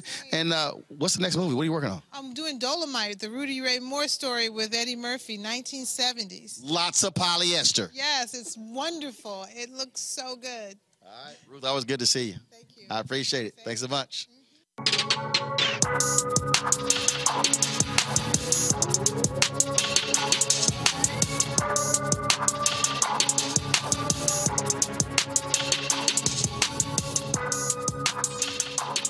All right, y'all, don't forget to watch the 2021 Essence Festival of Culture live, loud, virtual experience at EssenceStudios.com and Essence.com, Friday through Sunday, over 2 weekends, June 25th through the 27th and July 2nd through the 4th. And we appreciate this partnership with Coca-Cola. All right, folks, June is Pride Month, and the topic we're about to talk about, we've actually discussed this before with one of our guests, Cleo Monago, but as a representation of LGBTQ actors of color increases, actors are still struggling with visibility in the industry, in addition to folks complaining about the lack of opportunity for authentic black same-sex loving characters. Here's what's also interesting. When you start breaking down what you're seeing on the screen, how many actually black-on-black same-sex loving characters do you see? Why isn't it always a black character with a white character?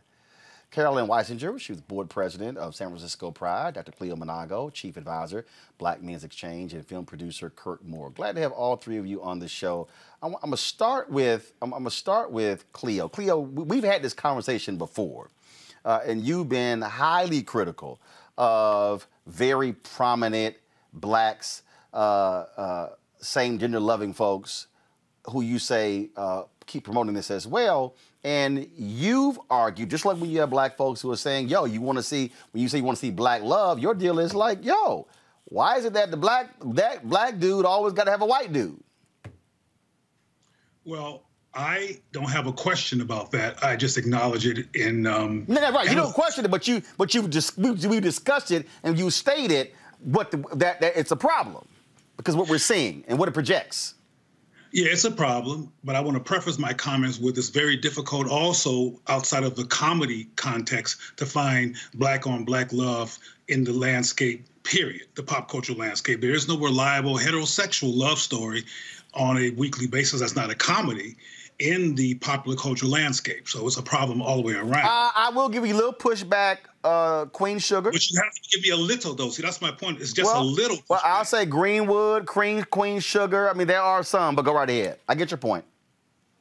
So there's a lot of issues here. One is the LGBTQ white, particularly queer, are white social political constructs that are very self-serving and politically active and white determined and white led. So everything that happens trickles down to the empowerment of white people. So the black people that we know on a first name basis, I'm not gonna say any names yet, but I might before the show's over if you want me to. The majority of the black same-gender loving people that we know about in popular culture are with white partners. And that's not necessarily them choosing themselves to be in front of the camera all the time, affirming whiteness. White people are making the choices of who we get to see.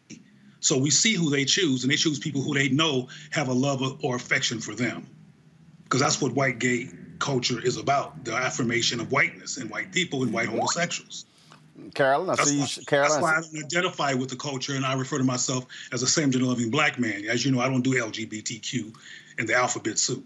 Oh, no, I know that because whenever, matter of fact, I was somewhere speaking and I said same gender loving, and they were like, what is that? I said, call Cleo. I said, clearly you don't watch Roland Martin Unfiltered.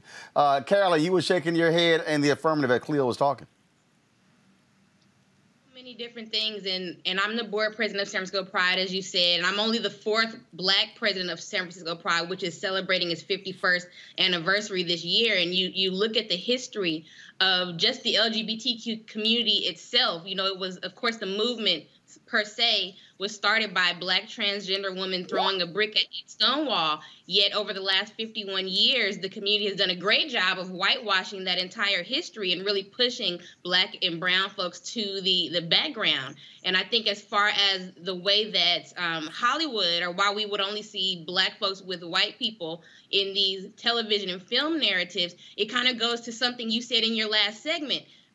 You know, when you have producers, they want to make sure, I'll put it like the last panel said, they want to make sure that that person in Wisconsin, the toothless person in Wisconsin, is more likely to watch the show if the black man is with a white man, or if there's a black lesbian, but she has a white partner who is the primary focus. So they're still catering to the white gaze, which is something that we see in almost every conversation when it comes to black LGBTQ community. You know, something that I say all the time is that when you're having these conversations about issues between the black community and the LGBTQ community, usually what you have is white gays talking to straight black people, and black LGBTQ people are always pushed to the background and very rarely asked to tell our story. So film and television is no different. It is quite interesting, Kirk. First of all, I saw you were getting a big laugh when Cleo was talking. Yeah, I didn't miss that. That is an interesting point that Carolyn makes there. Like I've had some folk. I actually had some white gay folks to say, you haven't done anything. I actually had one person say, a person said, you haven't covered anything dealing with LGBTQ on your show, and I was like, you clearly ain't never watched the show. I said, maybe the problem is I've had black. Say it again, Carolyn. There's a legendary clip of Arsenio Hall being razzed by white gays in his audience who said, you've never had any gay people, and he started listing black gay people who he actually dealt with, and they had no response for that. Right, and that's actually, Kirk, that's what I was about to say. When I named black folks, they look at me like, I'm like, oh yeah, I'm sorry, that's your problem, because you only know 2 or 3 black folks, and because I didn't name them, I named a bunch of others. That's why you running your mouth. Go ahead. Just your thoughts on what this does, and what is it saying when you're watching these shows and it's always black guy, white guy, black woman, white woman. I mean, it's very rare that you actually might see folks of the same race who are same gender loving. Go ahead.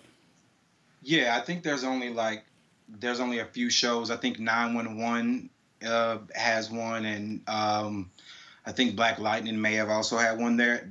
It's very few and far between. And I think what's happening here is that like we have this thing of like a push for representation, you know? And so what we're seeing is that like, whether it's in media or whether it's in film, because there's like, whether you see TV commercials, you see interracial couples, typically it's a white man and a black man.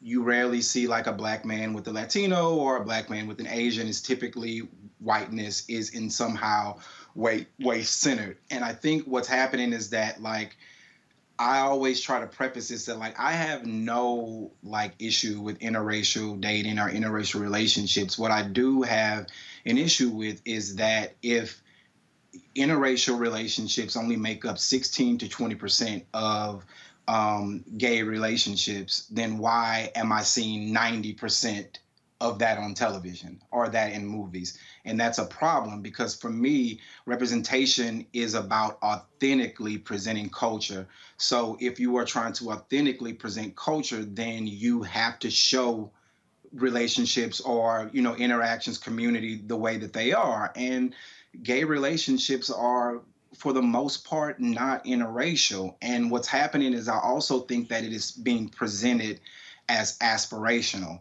And so that's another part of it. And for me, I feel like it's being presented as aspirational because media, TV, executives, producers, you know, a lot of people feel that interracial relationships are showing the presentation of them is kind of a remedy to like address problems of racism and anti-blackness. And so they're like, let's show this black guy and this white guy together and we see the togetherness. But it's like, but you're not actually showing what reality actually looks like. And you were actually, because I saw your tweets on this, where you were talking about this here. And again, it reminded me of some conversations that Cleo and I have had over the years. And it's interesting what you just said. Any one of y'all could jump in this here, because when President Biden was in Tulsa, he was talking about, you know, oh, how things have changed. We're seeing these interracial couples. And Jason Johnson, of course, who's a professor at Morgan State University, you see him on MSNBC. Jason actually did a lengthy piece on this where these white ad makers admitted that they were purposely creating all of these interracial couples in commercials after George Floyd.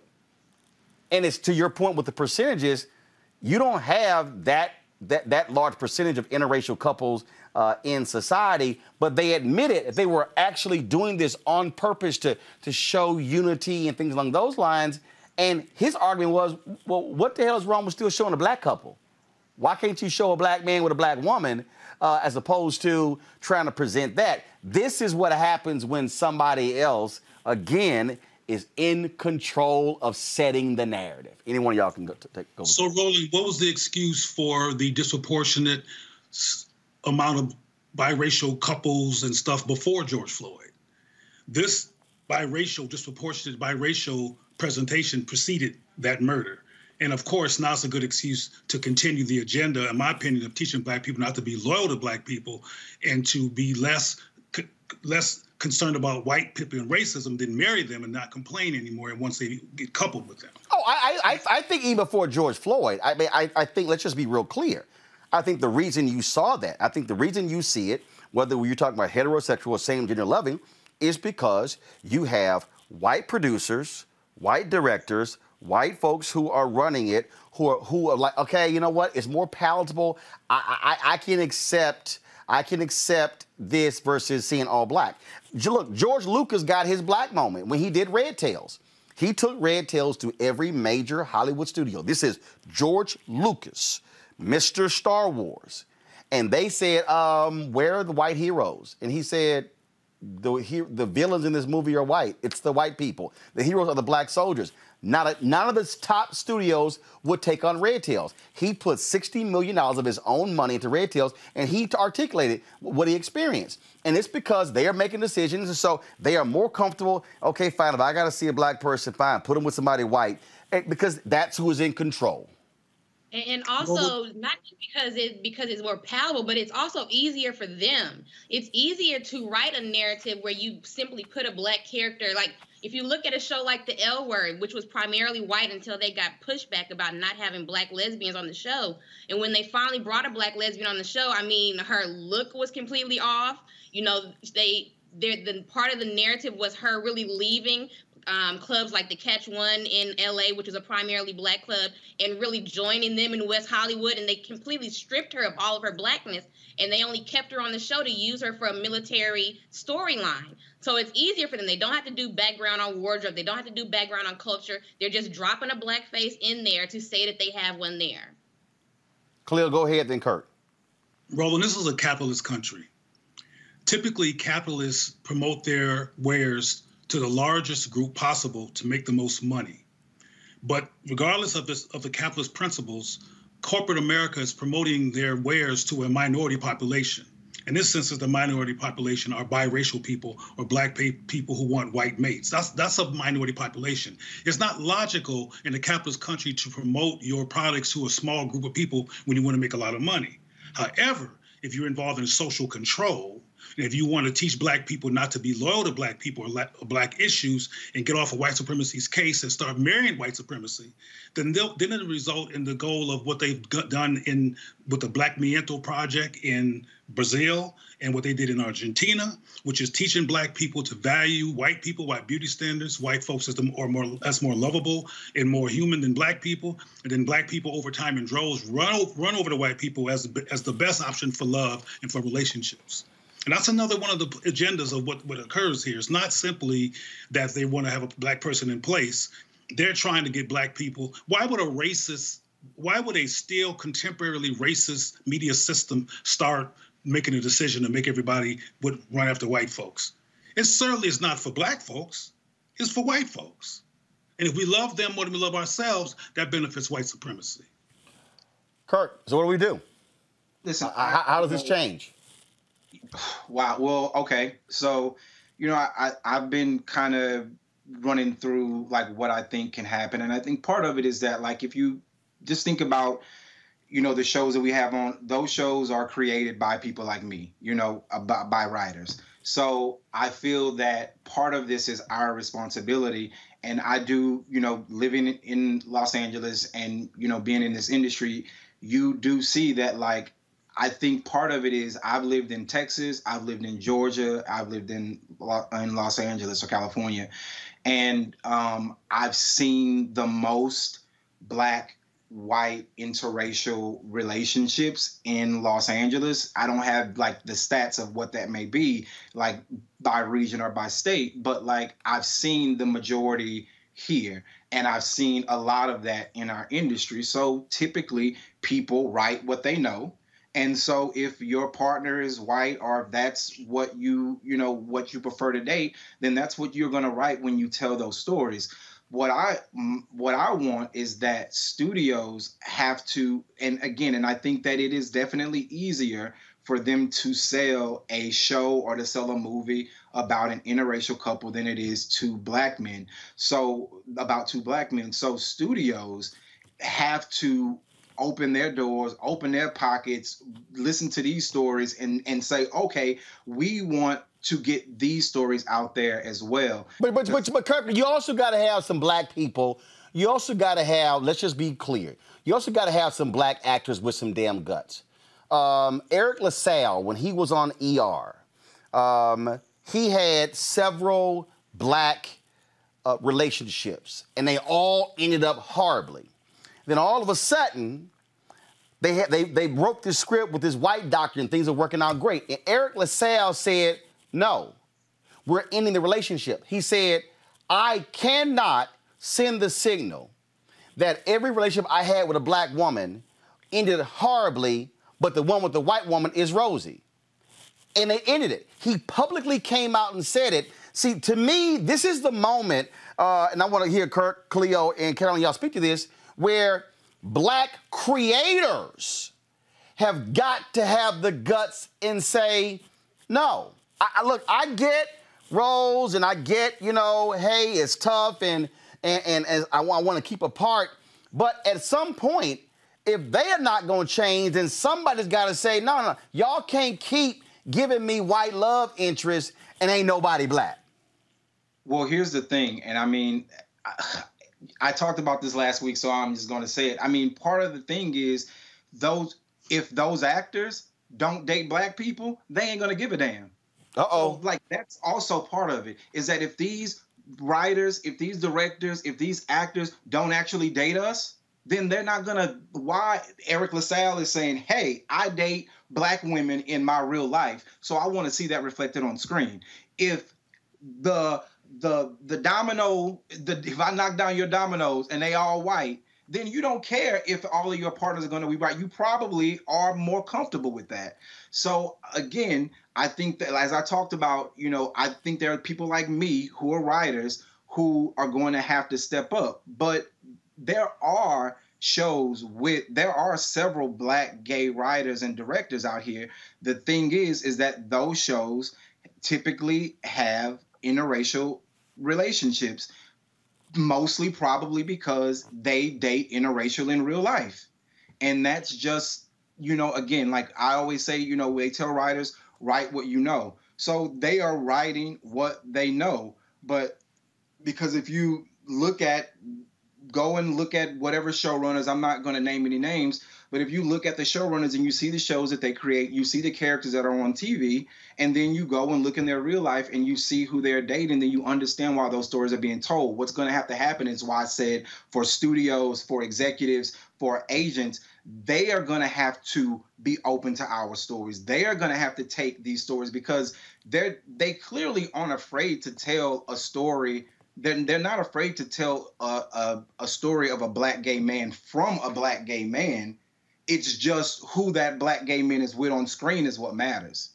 And so that is what needs to change, in that people have to be more open and saying, well, why am I afraid to show two black men on TV like being in love? And they are going to have to ask, they're going to have to answer a tough question of themselves, because I think that that's where it starts. You know, again, I think that you are right that yes, actors and people have to step up, and several are, but you also have to understand that many of these creators are also in relationships in real life with white men, and that's why we see this on screen. Cleo and Carolyn, I don't mean to use a J. Anthony Brown joke from the Tom Joyner Morning Show, where he will often say, same sex, same problems.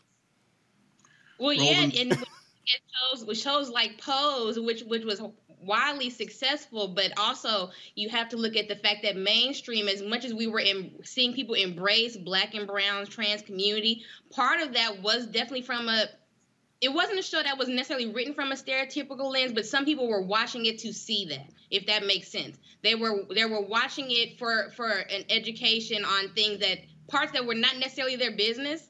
You know, we're trying to tell our stories and trying to show more of who we are and empower who we are as a community. And you see people who just want to kind of see trans people dance, want to see folks vogue. You know, we all have to be empowered and really have to be invested in actually seeing these stories, supporting these stories. When you look at the history of black lesbian media, and you look specifically in the early 2000s, there was an explosion of black lesbian media in places like YouTube. And those YouTube shows were wildly successful, but because it was too much to see black butch women, black studs, black butches, black AGs, for the folks that are watching that don't know what a stud is, because that was too much, you would never really see that type of representation at that time in media. And it really is about us supporting all identities, all versions of ourselves, because whereas you might see black men more in media, you're not going to see as many black lesbians. We are definitely the low man in the totem pole as far as being represented in film and media overall. We might be behind the camera. There's a whole lot of black lesbians now who are writers, who are producers on shows like Queen Sugar. But it's very rare that you just see black lesbian love. You are not going to see black lesbian love on TV anywhere. Cleo, final comment. Roland, white supremacy pimps black self-hate. White supremacy takes advantage and locates black people who have an issue with being black and who treat white people like crack and have to have one. And those are the ones they allow to have some kind of gravitas inside of contexts like Hollywood. You yourself have talked about CNN and how you have heard or had interaction with the people who are in power there and talked about some of their racism and why didn't they change some of their approaches. And they didn't change their approaches because CNN, which I call the Caucasian News Network, was doing what it did to make sure that white people, white voices, white power, white determination was key in people who are affirming black people and not doing things that were just comfort zoning or white accommodationists. Didn't have any real power at CNN.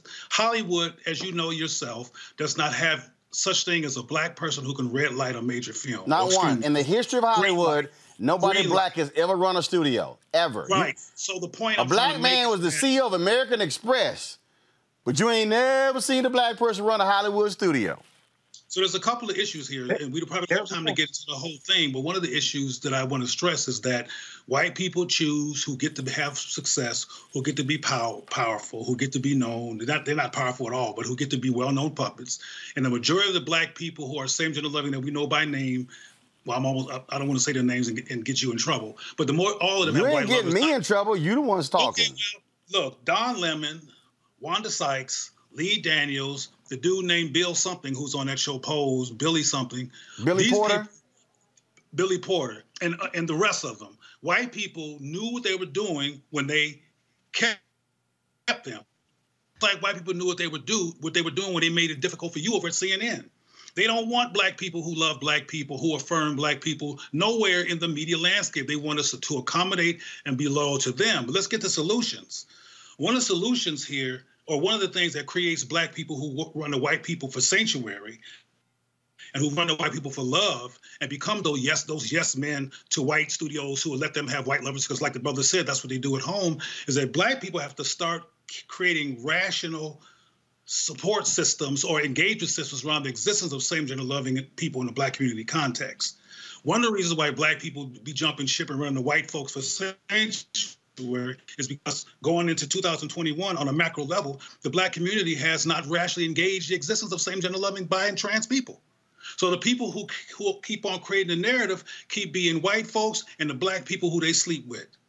And black people are part of why that occurs, because a lot of us are self-conscious. I've been knowing very famous same-gender loving black people all of my life. I'm a counsel to some of them, living and dead.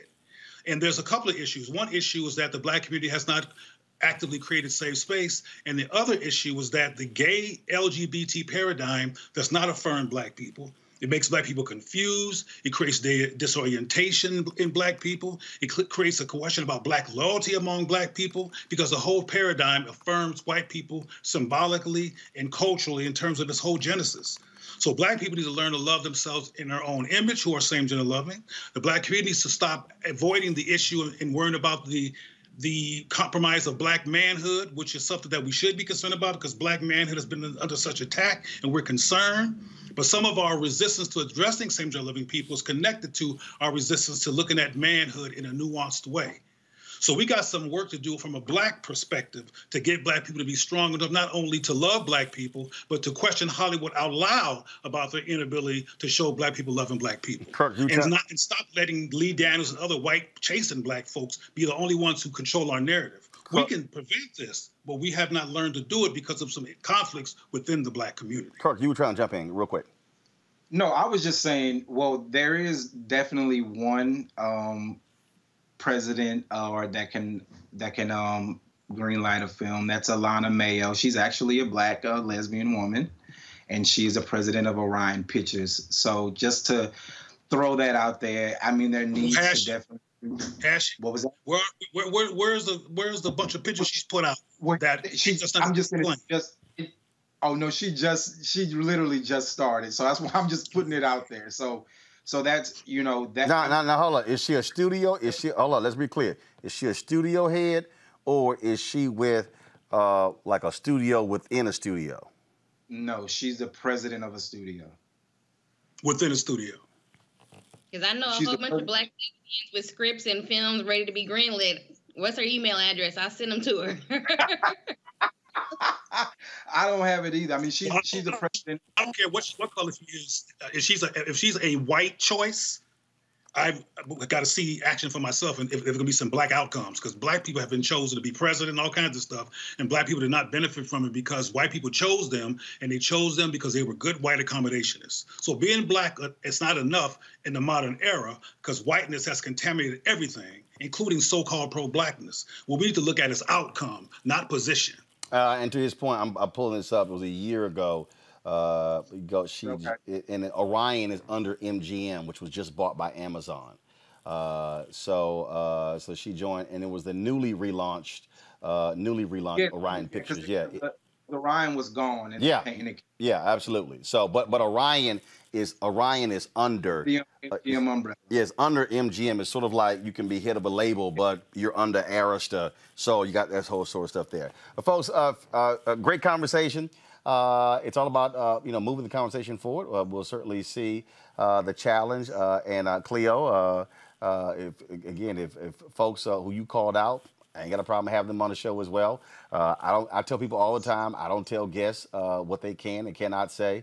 And the bottom line is it's about having the real conversations that are needed, and we ain't afraid to have them with black people. That's why we black owned. I ain't got to ask nobody. I green light every damn thing. That's what happens when you own. All right. There you go. Carolyn, Kirk, Cleo, we certainly appreciate it. Thanks a lot. Thank you. All right, then. I want to quickly bring in Amisha and Reese for comment on that conversation. And what you just heard there, again, is what we still are dealing with. I still go back to narrative. Who controls a narrative? If you don't deal with power, you're not dealing with anything else, Reese. You're asking somebody for permission. You're right. I'm not an authority, and I think that your guest completely spoke very forcefully and powerfully on this. So I'm not going to try to, add too much to it. But it's the challenge that I think Black people deal with in every single community in terms of, securing your space versus making room for others. And making room for others might involve sacrificing your space and sacrificing your popularity. But I feel like on this one, I'm going to defer to your guests and mind my business, because I'm not one to call out any person in a community that I'm not involved, that I'm not a part of personally, and how they choose to operate and how they choose to maneuver in their life. So I'm going to sit this one out. Well, Amisha, for me, it's not calling anybody out. It's just being very, very honest. The bottom line is here. I go back to, people hear me quote this all the time, the first black newspaper, Freedom's Journal, what they wrote in March 16, 1827. We wish to plead our own cause. Too long have others spoken for us. The bottom line is this here. If you do not own, if you do not control, then you're asking somebody else to tell your story. No, you're absolutely correct, Roland. And I kudos to you for providing a platform for that very important discussion. To Reese's point, I think the people who can speak the best on the LGBT struggle for not only being seen as Black people who are LGBT, but also having their stories told and reflected in a manner that speaks to their lived experiences is something that I think that we will continually fight. Heterosexual Black people face a much similar fight in the sense that, to the point that was made earlier in that conversation, the consistent narrative and the pushing of interracial relationships, which there's absolutely nothing wrong with, by the way, but the consistent pushing of it that makes it seem like it is happening more naturally occurring in society than it actually is hilarious to me. But it's also extremely problematic because it is shown at the behest of actual Black love and Black experiences. One of the things I think that was very poignant in the panel that we just heard from was the fact that Hollywood has made a concerted effort not only to back burner the Black LGBT experience, but also to create narratives that are quite stereotypical or problematic as it relates to the experience, and not one that showcases exactly what is happening. And there are certain Black people, Black actors as well as Black producers, who have seemed absolutely fine with this portrayal, and it's frustrating because I think that it diminishes what Black LGBT people are facing every day. Part of it is to get along for the get along and to get cash. Like, I get it. Actors are kind of siloed. A lot of Black actors take roles that are not necessarily the best in terms of the showcase of their Blackness just because they want to get paid. For a long time, Black LGBT life was not seen on screen at all in general in any form. And I think that today there are still quite a few challenges. And to have a panel be able to elevate that in this space of Roland Martin Unfiltered, when you have so many people who are watching and so many people, I was reading the comments while that conversation was going on, some of them, quite frankly, were ignorant. Not only ignorant to the LGBT experience, but also wondering why you would even host that type of conversation here. That's a frustrating point as well. So kudos to you again, Roland, for actually having such a vibrant discussion and having it with the people who are on the forefront who need to be responding. Again, everything goes back to, do you own and control?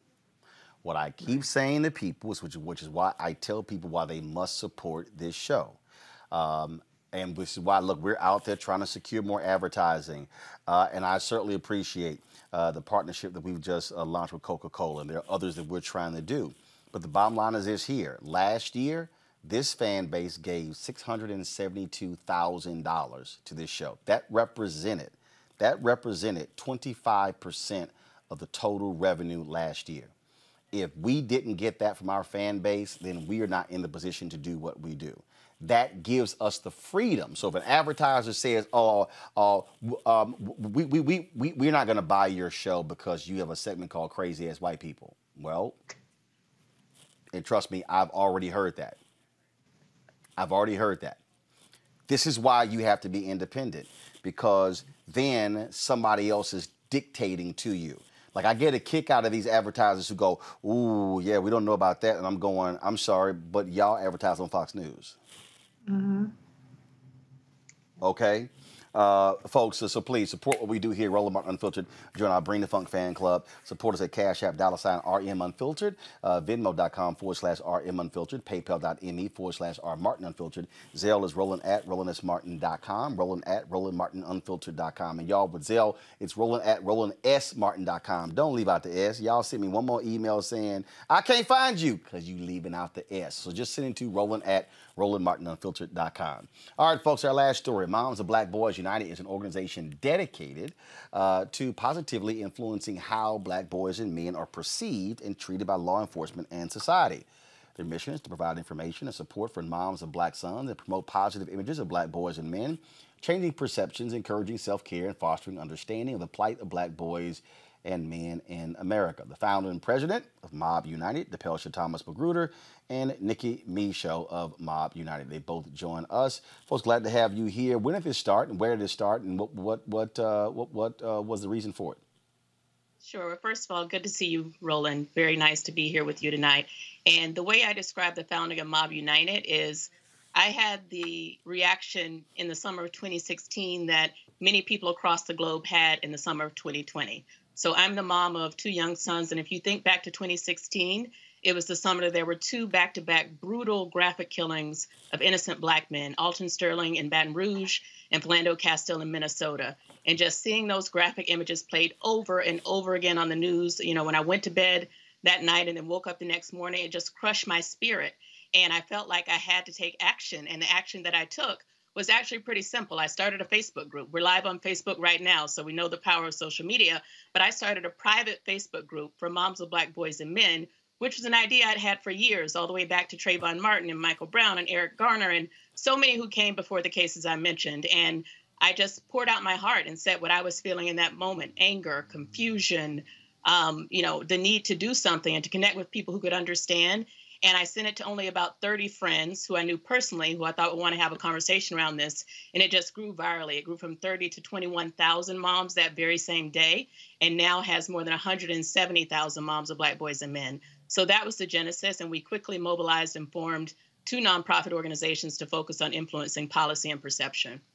And how is that going? It's going well. We're about to celebrate our 5th year anniversary on July 7th, you know, and as I say, you know, I wish we didn't need to exist. But after we launched, so many cases happened after that. So since we started, we've advocated for and spoken out on more than 50 additional cases of police brutality and bias and misconduct from Terrence Crutcher, Antoine Rose, Stephon Clark. The list goes on and on. You know these names. So it keeps happening. So as long as it keeps happening, and I will say, you know, we broaden our mission. We're not just about police brutality. We focus on the entire experience of growing up Black and male in America. So we quickly realized there's a connection between the education system, the criminal justice system, and mental health systems. Those are the areas we tend to focus on to try to help moms and sons navigate all of the pitfalls and situations they may find themselves in repeatedly throughout their lifetime. So it's about empowering moms, empowering sons, and giving them the tools and information they need to be successful and to thrive, and celebrating our sons' accomplishments. Nikki. Yeah, and to that. Nikki, go ahead. Yeah, I just want to jump in a little bit, because when she's talking about education and the mental health stuff, it's one of the things we've been doing in the California chapter, specifically in Los Angeles. We've been partnering with Reimagine LA, working with the implementation of Measure J, which was the measure that was passed in this county of Los Angeles to give 10% of the general fund to fund care and not cages. And right now, the county is not doing their part. They're not honoring the wishes of the voters. So we're just trying to get the word out to influence the LA County and the CEO to actually fund these educational sources, these mental health programs specifically for the youth, because right now they're not giving the youth any money. They're spending $800,000 per youth in probation spending and nothing to do anything in terms of moving forward that Care First budget. So that's the kind of thing that members of Mob United get involved in on a policy level. And it's just all volunteers. We're all moms, you know, with kids and all the school stuff. And we're just giving our time to help move this thing forward. And so in terms of what's next, celebrating 5 years, DePelsha, what's next? What's next is we want to be the most comprehensive resource for moms of Black sons. We're actually building a database of professional resources that our members can access. So if you need an educational advocate, you need an attorney, you need a mental health advocate, you need somebody to help you get through a IEP process or a court date, we're here for you. So we've been doing this, you know, on an informal basis, counseling moms one-on-one in different situations, but we really want to scale that and make it something more professional so that, you know, if you're in any situation that your son is facing, you can come to us. But I think the real magic of this organization is what Nikki said. We're empowering moms and training them on how to be effective advocates on issues in their community. So she gave the California example. Our moms in Georgia partner with NAACP to push for the passage of a Georgia hate crimes bill. We're all nationwide pushing for the passage of the George Floyd Policing Act. You know, we've been talking about Juneteenth today, and I think it's wonderful that President Biden passed Juneteenth as a federal holiday, but we're not going to be free until we have comprehensive legislation that stops our sons, our people, from being constantly harassed, targeted, killed unfairly with no accountability. So I'm looking for that substantial legislation that moves the needle more so than a holiday that we get a day off. We need to move the needle, and our generation has responsibility for that. Like, there hasn't really been significant legislation passed since the civil rights movement of the 1960s. So I feel a responsibility to carry the torch that our forebears started and make sure something happens in this generation that will have a difference, make a difference for decades to come and generations to come. Nikki, final comment. Ultimately, it's about funding. We have to push the governments, the city councils, the counties to fund the programs, to invest in our communities, to invest in the education. Because if we don't have this type of investment, we can't overcome some of these problems. Because it's more than the police. It's not just about policing. It is all of these other issues, and you can't just silo the police issue and think that it's going to be solved. We need better education, better mental health, and we have to push our elected leaders to actually put our money to where we want it to be. All right, DePelsha, Nikki, we surely appreciate it. Where can people get more information regarding Mob United? Thank you so much. MobUnited.org. Come join us on the front lines. All right, thank you so very much. Have a good one. You too. Good night. All right, final comment from Amisha and Reese. They still there with me? Amisha, glad to see you. It is, I did not get to the Manchin whole voting deal. Bottom line is, it ain't nothing but an idea being floated, so when it becomes real, then I'll talk about it. Right now, it's just really just a waste of my damn time. I do want to finish the show with what we talked about, how we began the show dealing with Juneteenth. And I just really think that it's a mistake for people to minimize what happened today. The issue, Amisha, is not them just signing the law. The issue is now, what are we going to do with it and how we are going to ensure, I go back to, control the narrative. And I think that you're right here. At the end of the day, this gives Black parents a great sense of empowerment as well, I think, not only in terms of having the conversation with their children and throughout the communities, but also driving home the fact that slavery happened. That slavery was not some ordeal that was not about controlling Black bodies and free labor. We know that throughout this country and throughout schools in this country, public schools in this country, depending on where you went to school, the education you get around slavery is vastly different, whether it's a states' rights issue, whether it is a culture issue, or exactly what it was, abuse, human rights atrocities, and forcefully producing labor from people that you never planned on paying and never planned on actually taking care of in any way. I think that what we will learn from Juneteenth and what the nation will learn from Juneteenth is actually a reality of slavery, what it meant. And like you said earlier, it's not just going to be a blip in a history book anymore, because for the longest, we have not talked about it in the context of, one, how long it lasted, two, the fact that even after the Emancipation Proclamation, technically Black people were still slaves without shackles, sharecropping and doing other things in fields that they literally got paid very little for at that point as well for generations. And then we saw Reconstruction and the ushering in of Jim Crow. This provides an opportunity to have this conversation in the context of what slavery actually was, and that America cannot run away from it. With or without critical race theory, these conversations need to be had across this country. And I think that this is more than just a symbolic gesture in terms of the marking of Juneteenth, and that Black people and Black community needs to treat it as such. And let's just be real clear, Reese. It's a whole bunch of damn Black folk don't know shit about our own history. So we can sit and talk about it, we're in the white folk didn't know. It's a whole bunch of damn Black people who don't know a damn thing about Juneteenth and about the stuff Karl Marx said yesterday. So it's going to be an education for a lot of Black folk, too. Absolutely. And listen, you don't have to be impressed. You don't have to think it's a big deal personally. Nobody's trying to police your personal opinions on the matter. But I think to pretend or to put on as though this is completely insignificant is ridiculous. I mean, I will remind y'all how quickly people forget that Ben Carson in the last administration was referring to slaves or enslaved people as immigrants. Y'all remember that? Everybody was up in arms about that? Okay. Donald Trump, the last president, didn't seem to realize that Frederick Douglass is dead. Sitting up there at the, after he visited the National Museum of African American History and Culture. So to minimize, number one, the work of people like Mother Opoli is gross. To minimize the work of the CBC and the Biden-Harris administration and the Congress, which you always make demands of to do something to recognize Black people in the history of this country, is a little ridiculous, but outrage is the currency that we deal with. But let's stop acting like there's absolutely no substantive difference between what we're seeing now and what we just voted the hell out. Because you would not have a person like Joe Biden, who's in the White House talking about racial equity, talking about the closing the home ownership gap, et cetera, et cetera. I can run down the whole list. You would have stunts like what Donald Trump pulled, which was pretending like he's going to give Black people $500 billion. So I think Amisha said one of my favorite things, this whole thing, take the win. Sometimes we could take a win. Ain't nobody said you won the championship chair. It's the playoff games. It's the very first quarterfinals. Okay, we got more games to win and to compete in. It's the show is not stopping today. But can't we just take one win? Just take one win. If you want to still be doom and gloom and pessimistic and ain't nothing gonna change, blah blah blah, you might be right.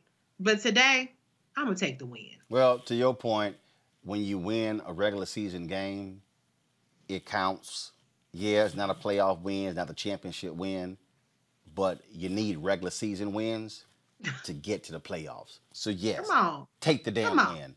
And so certainly, folks, we're going to end our show today again with that bill signing. President Joe Biden surrounded by CBC members and others today. Today, Juneteenth, now and forever, will be known as National Juneteenth Independence Day. With that, we shall see you guys tomorrow. I'll be broadcasting live from the MLK Memorial, where they're going to have a Juneteenth program. I'll be speaking at that tomorrow, so we'll be from the MLK Memorial tomorrow, right here on Roland Martin Unfiltered. Amisha, thanks a bunch. Reese, thanks a bunch. Dr. Greg Carr, he had to step away. We certainly appreciate Dr. Carr. Actually, we're just going to end the show this way with Greg's video of Oprah Lee being greeted by Vice President Kamala Harris. That's it, folks. I'll see y'all guys tomorrow right here on Roland Martin Unfiltered. Holla!